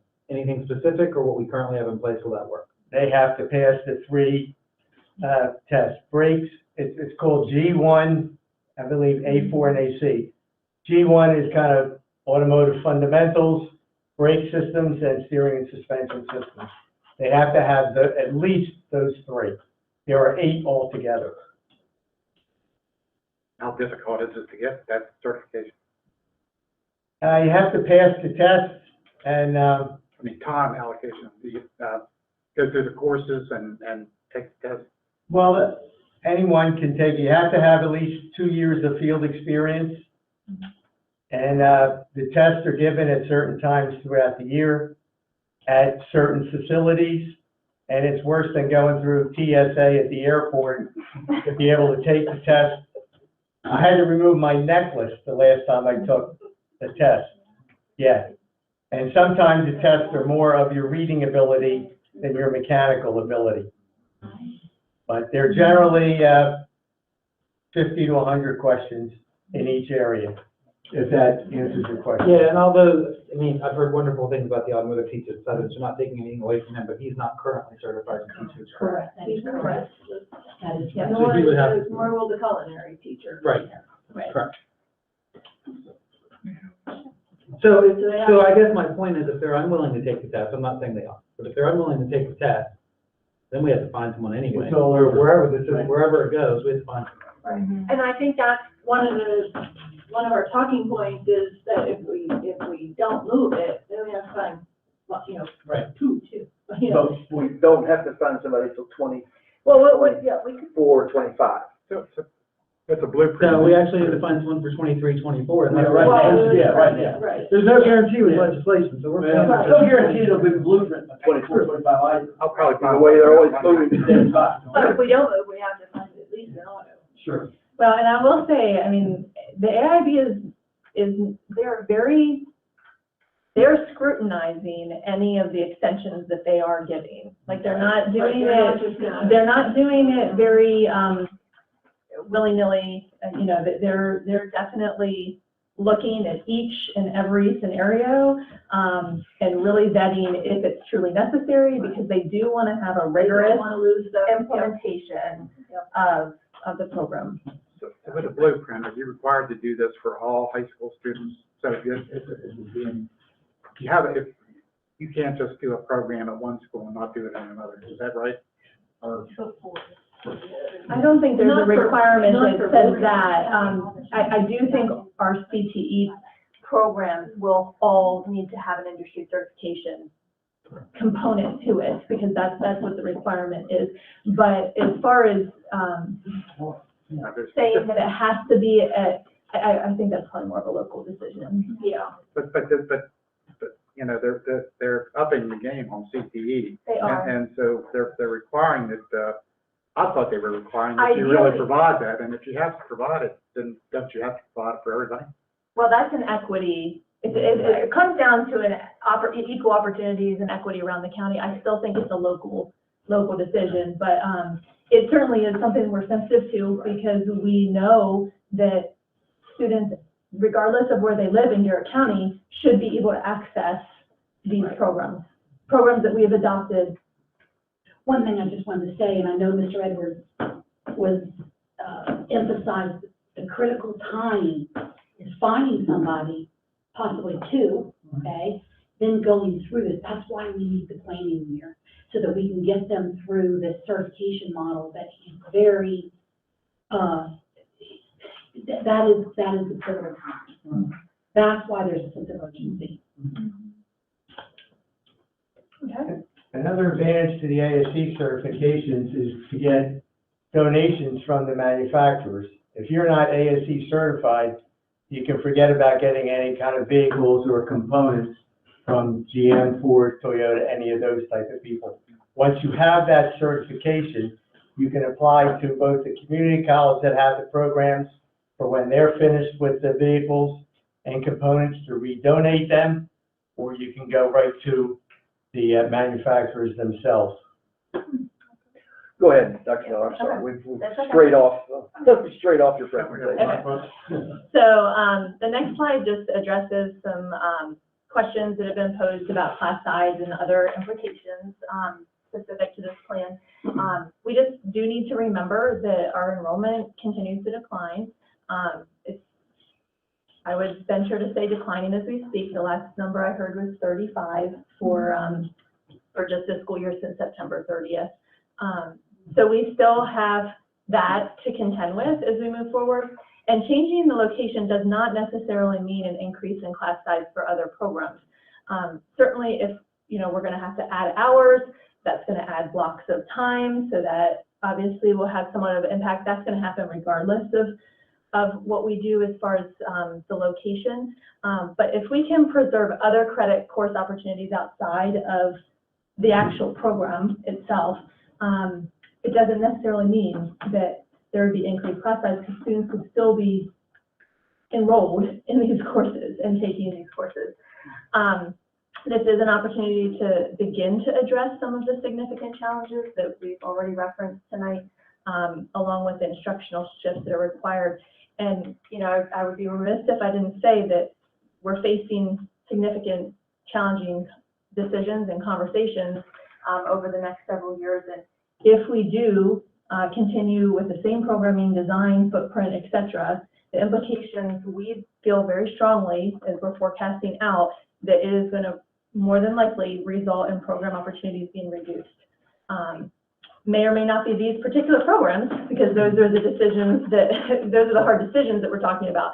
But, you know, with the converging factors that we've been discussing for a while, programs will be reduced if we don't start to do some things differently. Classroom sizes will increase, program elimination, just simply due to the inability to find a highly qualified staff member is a very significant possibility, and it just limits our program sustainability over time.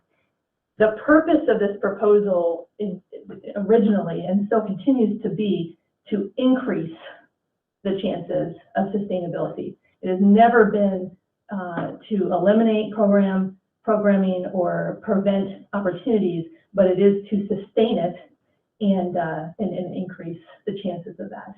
So. Yes, Mark. We're talking about the credits. We said, you can possibly earn up to 32 credits, right? But you only need 23 to graduate. Correct. But you need 4 English, right? You need 4 English. How many math? 4. Okay. Science? 3. Okay. You need a gym. Yes. You need a music or band Fine or art or something, fine art. And then don't you need like a foreign language or something? What was the other If choice? you do a University of Maryland completer, you need 2 years of a foreign language. If you're doing a CTE, it's more electives. You're going to need a financial management, financial literacy. You're going to need a tech ed in there as well. Social studies, yeah. Right. Yeah. And social studies. And it also depends on if you're going to be in honors. I mean, that's a complicated question. You need a student educational planning guide in front of you, really, because at the end of the day, it depends on if you're going to be an honors University of Maryland completer, because then that requires 3 Spanish or 3 foreign language instead of 2. If you're just going to be a University of Maryland, you got your foreign language in there. So there are a lot of factors, but at the end of the day, 23 is kind of the base. Okay. I guess the point I'm getting to is, like right now, we currently have sophomores, I do believe, taking these courses. We do. But the way it's planned out, it'll be for junior and senior. But right away, a junior, senior, you have to take an English and a math every year. So you can get 4 classes a day. But we said if this would move forward and they would have to travel down there at Southern End, you would definitely lose one of your classes for the day, right? No, we're going to address that a little bit later. There are some ways that we can mitigate that. I think we need to at least give ourselves a chance to explore. Doesn't necessarily mean that you're going to lose class credit. Well, I'm just looking at, children all learn at various levels. They take different classes, you know.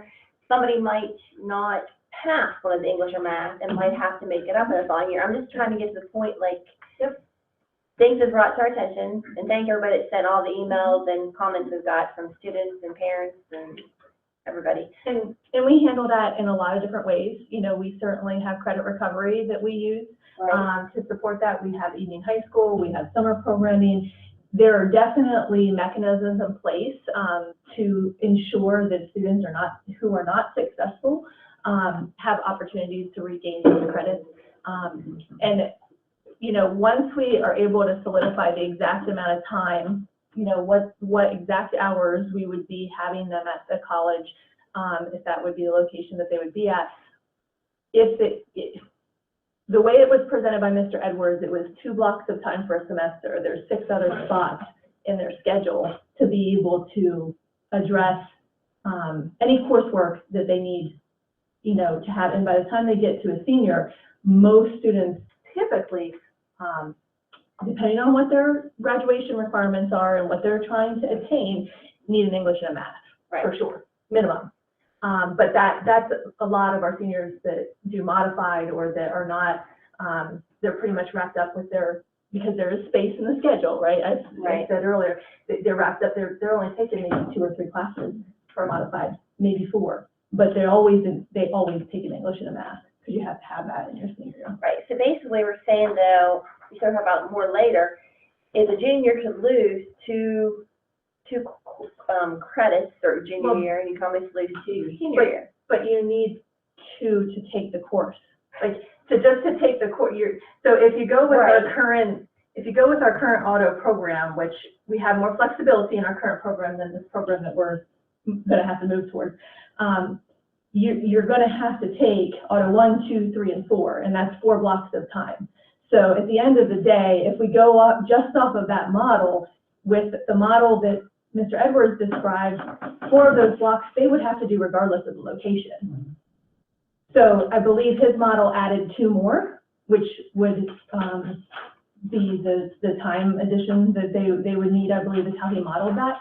If we don't have to do that immediately, perhaps that could be adjusted, in the interim to address for that. But at the end of the day, additional time is going to have to be added regardless, is my understanding.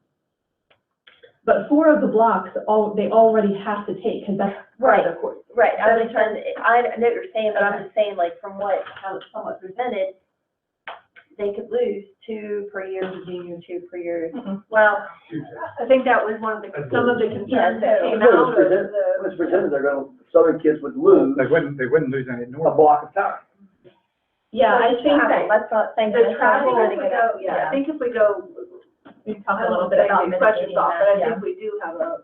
We do have a Now, lot it's of just, explain later. Yeah, it's just, But as an educator, it's our job to encourage. You said they can need 22 to graduate, possibly could get 32. It's our job to encourage to get to 32. We would want them to get Right. as many So credits we as don't want that possible, to impact. but it could be credits in automotive, right? Yeah, So, so I it mean, increase credits in automotive because they're gonna be doing more hours. So right now, we're saying 4 credits for fewer hours. If we increase those hours, those credits would be 5 rather than 4. So we're still giving them the same earning potential, which is we're applying more credit to the longer hours of coursework. Because the new program requires 500 some hours, or we're not. Right. Go ahead. So, several considerations that we wanted to share more information about.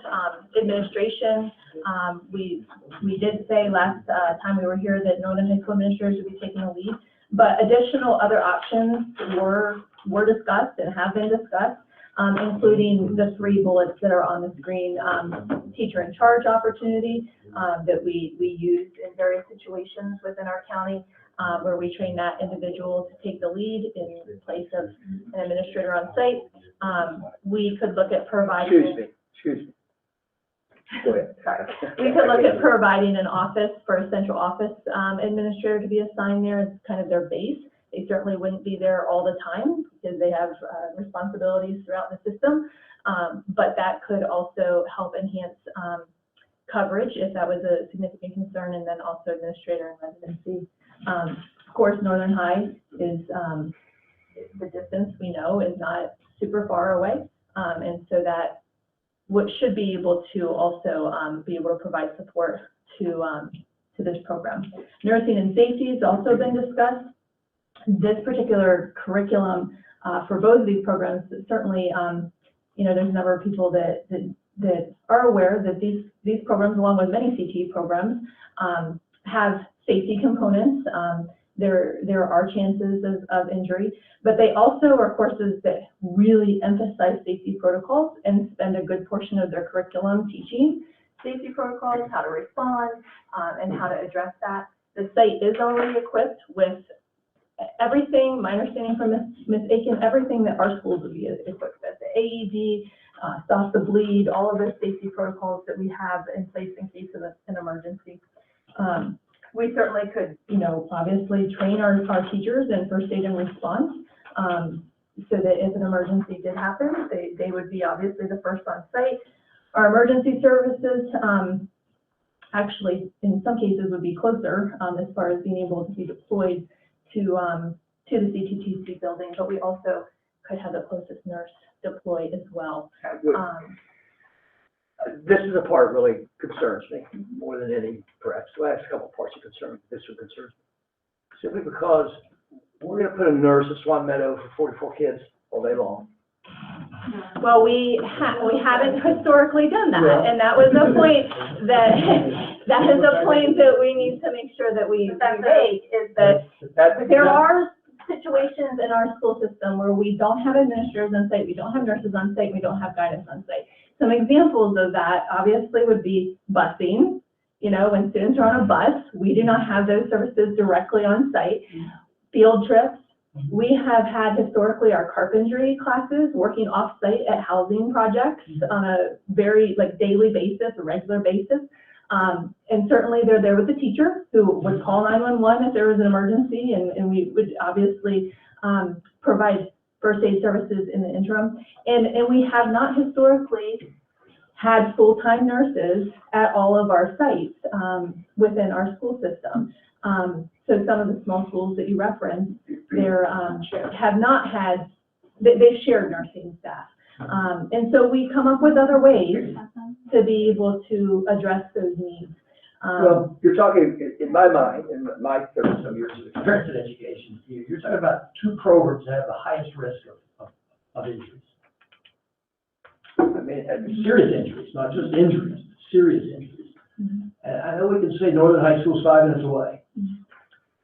but it's still 5 minutes away. And In a school, you've got somebody that's a minute away, 30 seconds away. I mean, to say that we're talking about having 2 new teachers down there, perhaps, correct? I mean, 2 new teachers.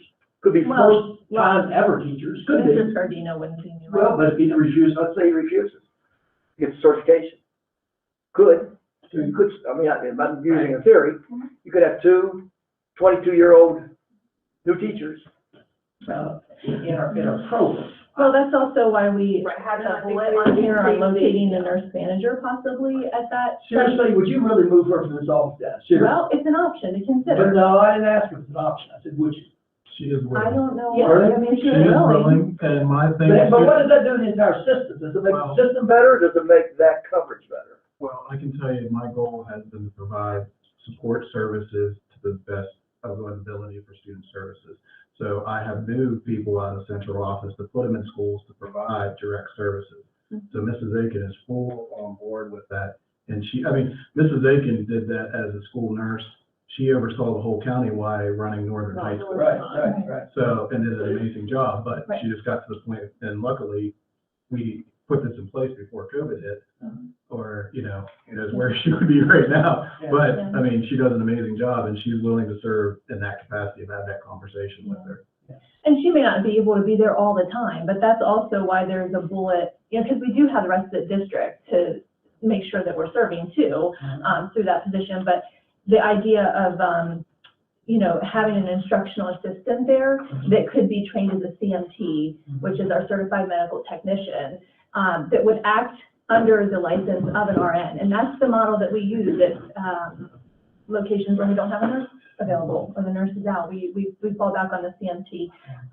So that is another option. So, I mean, again, these are ways that can mitigate concerns.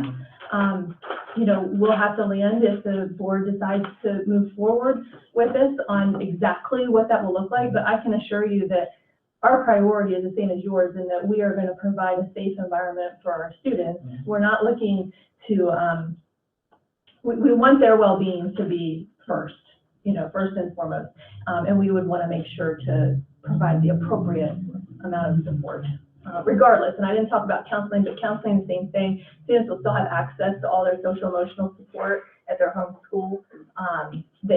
They're still going to be at their home school for a large portion of their time, at least half of their time, even would be the minimum. And certainly with crisis situations, we deploy student services on a regular basis if there's a crisis situation, regardless of the site, if need be.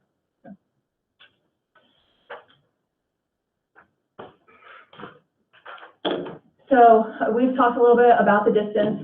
We are certainly aware, and it was referenced to at our last meeting, that the southern travel time is significantly more. It is calculated at exactly 29 minutes. I believe Ms. Baker calculated that for us.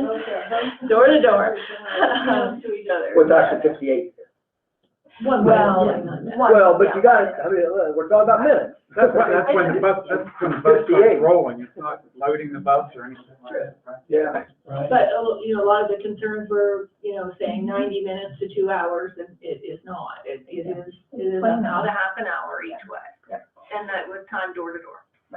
And so some of the implications that I think need to be considered as we work through the scheduling is, you know, some of that can be mitigated through how we structure the travel. You know, where we provide lunch, how the enrichment and intervention block is laid out within the school. There would not be any transition time at the CTTC building. You know, like there's traditionally 5 minutes between classes, transition time in between getting, you know, place to place within a high school. That wouldn't need to happen at the CTTC building. And, you know, certainly Mr. Wazlowski's office could look at investigating times. It doesn't change the travel time, but if the travel time could be earlier in the day, then theoretically, if we obviously it would be specialized scheduling, but looking at the students that are in those programs and really devising a plan to ensure that they were at the high school by a certain time so that that travel time wouldn't be during the instructional day, it'd be before, in order to get them there to then mitigate loss of instructional time later in the day. The time is still there. You know, the other options, these are older students, and I did ask Mr. Edwards today about this. You know, the ones that drive could drive, and that would not necessarily be an issue from what I understand. So I think there's ways that Would they have to check in with the school first to drive there? we'd have to look at the logistics, but my understanding is that it was a brief conversation on this topic, but it shouldn't be a problem. We should be able to. So you could go directly from home? You could take attendance at the. Yeah, the teachers at the building would be the ones taking attendance. They would take attendance the same way they take it now through Power School. Yeah, so if you lived, let's say, you know, near Arrowhead or something, and you wouldn't have to travel into Southern High School before traveling down to the CTTC building. They would take attendance when they arrive. Okay. A first bullet point, was there any discussion of possibility of moving programs to McHenry if this accident? Yeah. My understanding is that the one non-negotiable that isn't really able to be mitigated is the location. You know, I mean, the CTTC building is where it is. That's where the college is intending to implement these programs because it is their career and technical education building. I don't know if you know any other information. No, to answer the question, yes, absolutely. We definitely explored it. It is much more central. Correct. Certainly. Yeah, and I Some think having go a- down the lake and come up the other way, but, right, it was certainly definitely. And I think a long-term, as we look at types of Possibility. programs, I think that's. There's potential opportunity for that to Right. be part of our programming, absolutely. I'm surprised they didn't think of that. I mean, trying to put it there at the McHenry location. Where would you put it? Right, I don't think. If it was a new tax center, where would you put it? Right, I think Don't that's know. the There's case, no space. yeah. I don't think it was unwillingness, I think it Right. was a No, it makes. space issue. Yeah. But we did certainly ask, and talk about it, but it was not, they didn't consider it a viable option since they have the grant for all the improvements. That's where they're going to put them. So suppose this location was in Oakland, and that's where you said you were gonna combine the programs. I think. To have the northern kids have the opportunity to do Yeah. culinary, you know, I mean, that's been I think the suggested. trade-off is, well, I don't think it's an equitable thing to say that the northern kids travel up to southern. It's possible, possible. Of course, it's not equitable, but But- it's accidents almost in Northern. It is, certainly. Yeah, I mean, you can't deny that we Right. can't do it. The distance is what it is, but this would be considered a regional site. We are, and we can't really, we don't have full control over where the regional site is. So if the regional site was in Oakland, I suppose that could be something we could look at, but No, it is I important. was just hypothetical. Right. How could you have a dual program that? Well, what I would say to that is that it is important for us to be aware that we are the only school system in the state of Maryland, based on information that I've received, that does not have a specific type of regional program. This is very common across the state. Kids from It's a typical Kids from month. Catoctin and Thurmont travel to Frederick every day, and that's more than 29 minutes, especially on 15. We are the only district. Say that again. Kids in Catoctin and Frederick County drive down to Frederick every day for all of their tech classes, not just those two. And I guarantee you, on 15, probably takes longer than 29 minutes. Okay.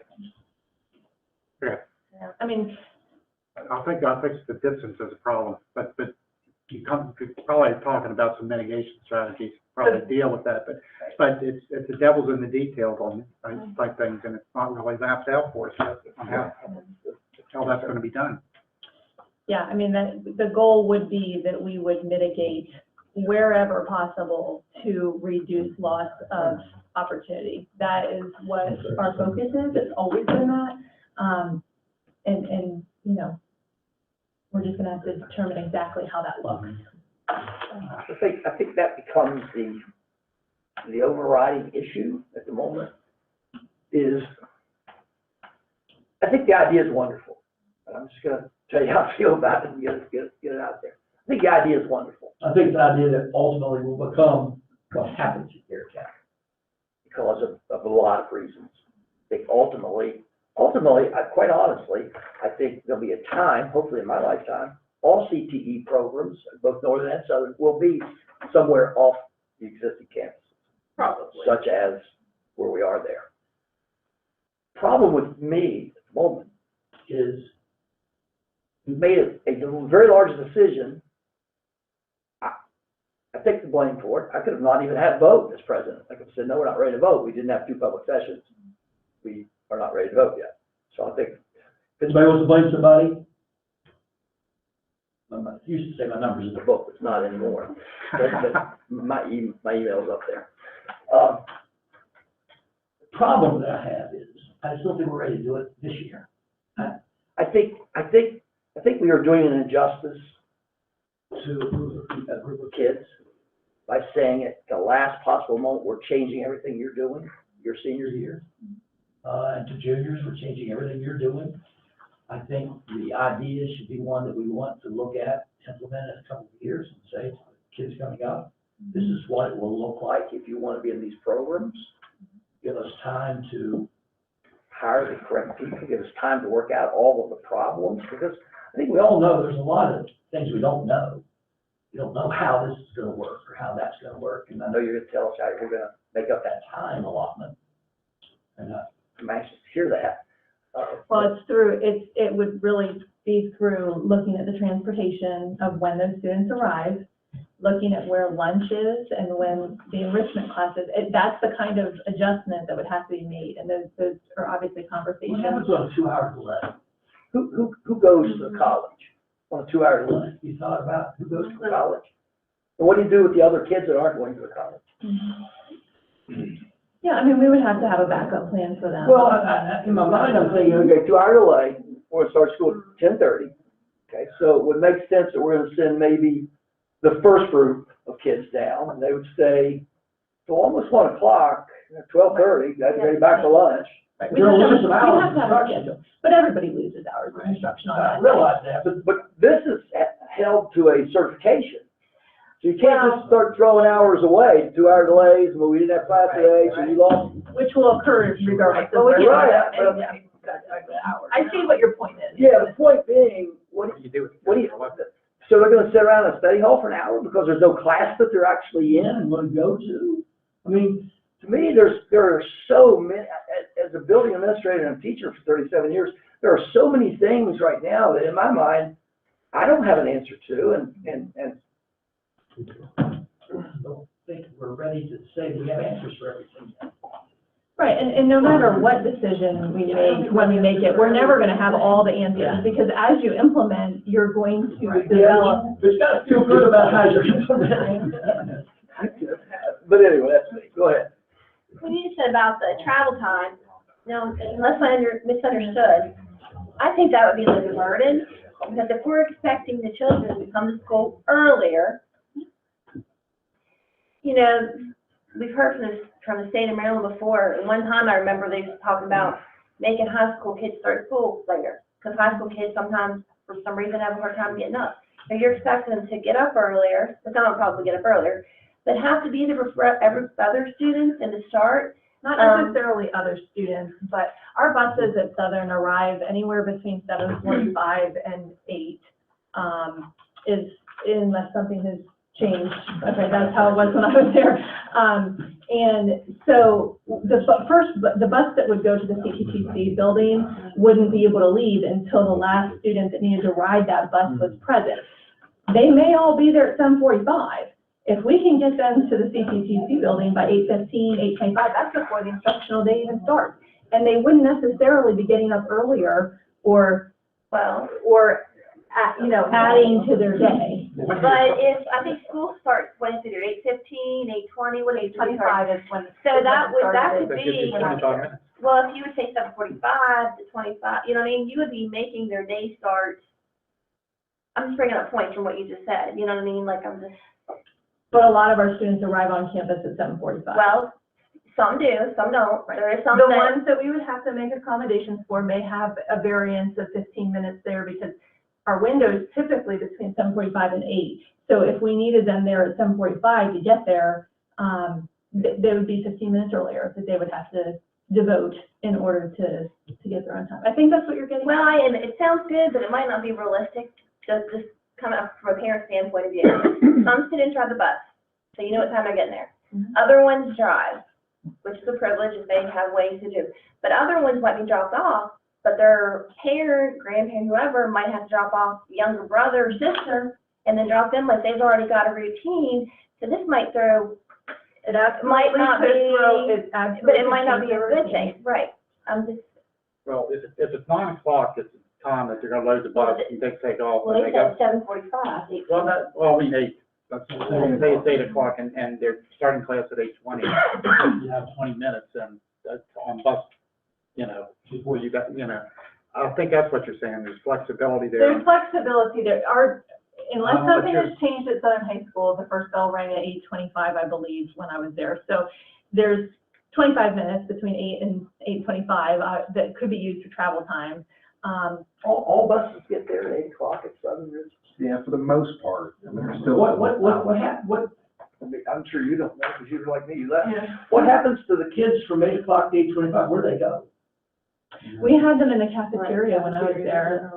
661 kids in the cafeteria. No, not all of it. So remember, a lot of kids drive. I know, most I kids mean, like drive. half the kids drive. So it's only the students that are riding the bus that we But will it have. kind of goes back to the other point that I'm not gonna belabor my point.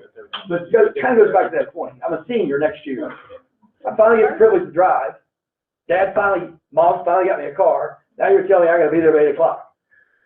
Or they could drive directly to the site and be Mom there at does that. 8. well, but that has pros and cons too, right? But the mom and dad might not have the extra gas money to let them drive. I mean, depending if you live at, say, Kempton or where you're coming from, right? That's the other, I want to get this last thing, because we do need to get moving here. I have things. Let me ask you one question though, on that last, because you might address it, and maybe you know this. Have we done a financial analysis of cost benefit versus cost of this? Yeah, we've done the FTE analysis and we have an estimate of the. Yeah, because we've never been told what that is.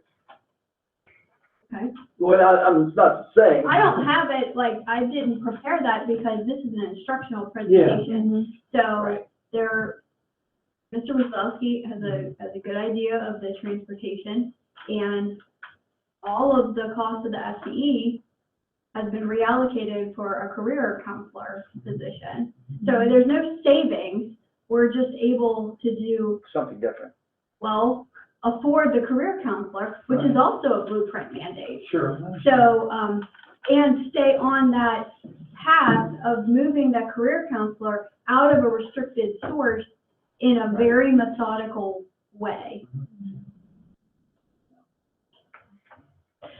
So the last slide is on the scheduling considerations, which are they can be very granular, and I'm going to try to keep it at a 30,000 foot, because we already talked about the fact that we do have a very proud history of individualizing schedules while the students are in the old program. And I call the old program, that's the current program, right? There's a lot more flexibility in how you can earn your credits and achieve the pathway. Things that could include things like, work-based learning, could be an opportunity for students. Students would be able to potentially take their, courses in a sequence that's not the standard sequence, right? So, so there's more things that can be done, for the current cohort of groups of students. But we are in the preliminary stages of, finalizing our master schedules for FY 23, and working on the individual student schedules. And that's where you start getting into individual plans for students, obviously. We do believe strongly that through creative scheduling, flexibility in the current pathway that I just referenced, work-based learning, individualized plans, that all seniors will have the opportunity to complete their pathway and whatever's required for graduation. They'll obviously have to successfully complete it, but they'll have the opportunity. May look different than what they originally thought it was going to look like, but they would have the opportunity. This obviously is a transition, and we would prioritize individualizing student needs. We are committed to addressing any student having to retake a portion of the program through the creative scheduling and individualization as well. So the student can drive, for example, and they don't need to be there for the whole morning. That would be a mitigating factor that we could put in place. They just go through the portion that they needed to go to the CTTC building and then return back to the high school. So there's different ways that we can tackle that. Dual completers with the goal of minimizing and eliminating and/or eliminating opportunities. That's our goal. We don't want to do that. We should be able to accommodate the vast majority of dual completers, if not all of them, through creative scheduling. There may be some isolated cases, but in most circumstances, we feel we would be able to tackle it because of the flexibility offered. You know, students could theoretically have a job for their last two, a job at a restaurant, an appropriate job that would fit the bill of work-based learning for foods, and that could be their 2 final credits. You know, so there are, again, ways to work through that. I believe that is all that we wanted to cover. Yeah, I think Thank thank you. you is the last slide. Yep. I think this is something we're gonna have to move to, eventually, but I'm concerned about, you know, just some of the students that are currently enrolled in this program and have a dual track are saying they're gonna have, they basically said, we're gonna have to drop out of one or the other of them. And you know, because they've already made decisions when they're a senior on what courses they're taking and that type of thing. So how do you address those concerns? I mean, Each individual student would be looked at, and we would look at what scenario can we craft for that student to make it work. The key is going to be, it may look different than what they originally thought it was going to look like when they planned it out, you know, but certainly we would make every effort to provide the opportunity to do it, right? So it may not be the same way. For example, the restaurant example that I just used, instead of taking 2 credits of foods, maybe they're working a job to earn those work-based placement credits, and so that frees up everything that they could buy, you know, all of the rest of their schedule to do any of the other coursework. I totally get that. You can tell somebody this is what you're going to do to complete those, but the people that are already in it have already made decisions, and maybe they'll say it's not worth it. I'm not going to continue. They may have to, yeah, and they may say, you know what, I don't like the way it looks. I don't want to travel a half hour on a bus every morning. Numbers, Paul, his case, the numbers will drop. He said that in his We know presentation. that, we knew they would even before we. Yes, sir. Question. How would this move benefit the students? Well, I think she's made I just leave automotive where it is and culinary where it is. Because we don't have a program at the northern end of the county. Yeah, we don't have culinary yet, northern end, we're trying to. Okay, you have automotive in both, why move Well, Yeah, automotive? we have automotive without teachers at the moment. Well, either way, you're gonna have to get teachers. Yeah, you're right, and we brought that You up. already have the shop set up, you already have the equipment set up, all you have to do is modify the curriculum to go through ASC standards. I think, as I said a few minutes ago, I think in the next 5 years to 7 years, we're gonna have all our CTE programs somewhere. We're gonna have to. We're not gonna have the money to have, Duplicating everything in Garrett County at every school. Just, it's not gonna happen, no matter who sits in these chairs. They're gonna face the same problem we're facing. It's, how soon do we do it?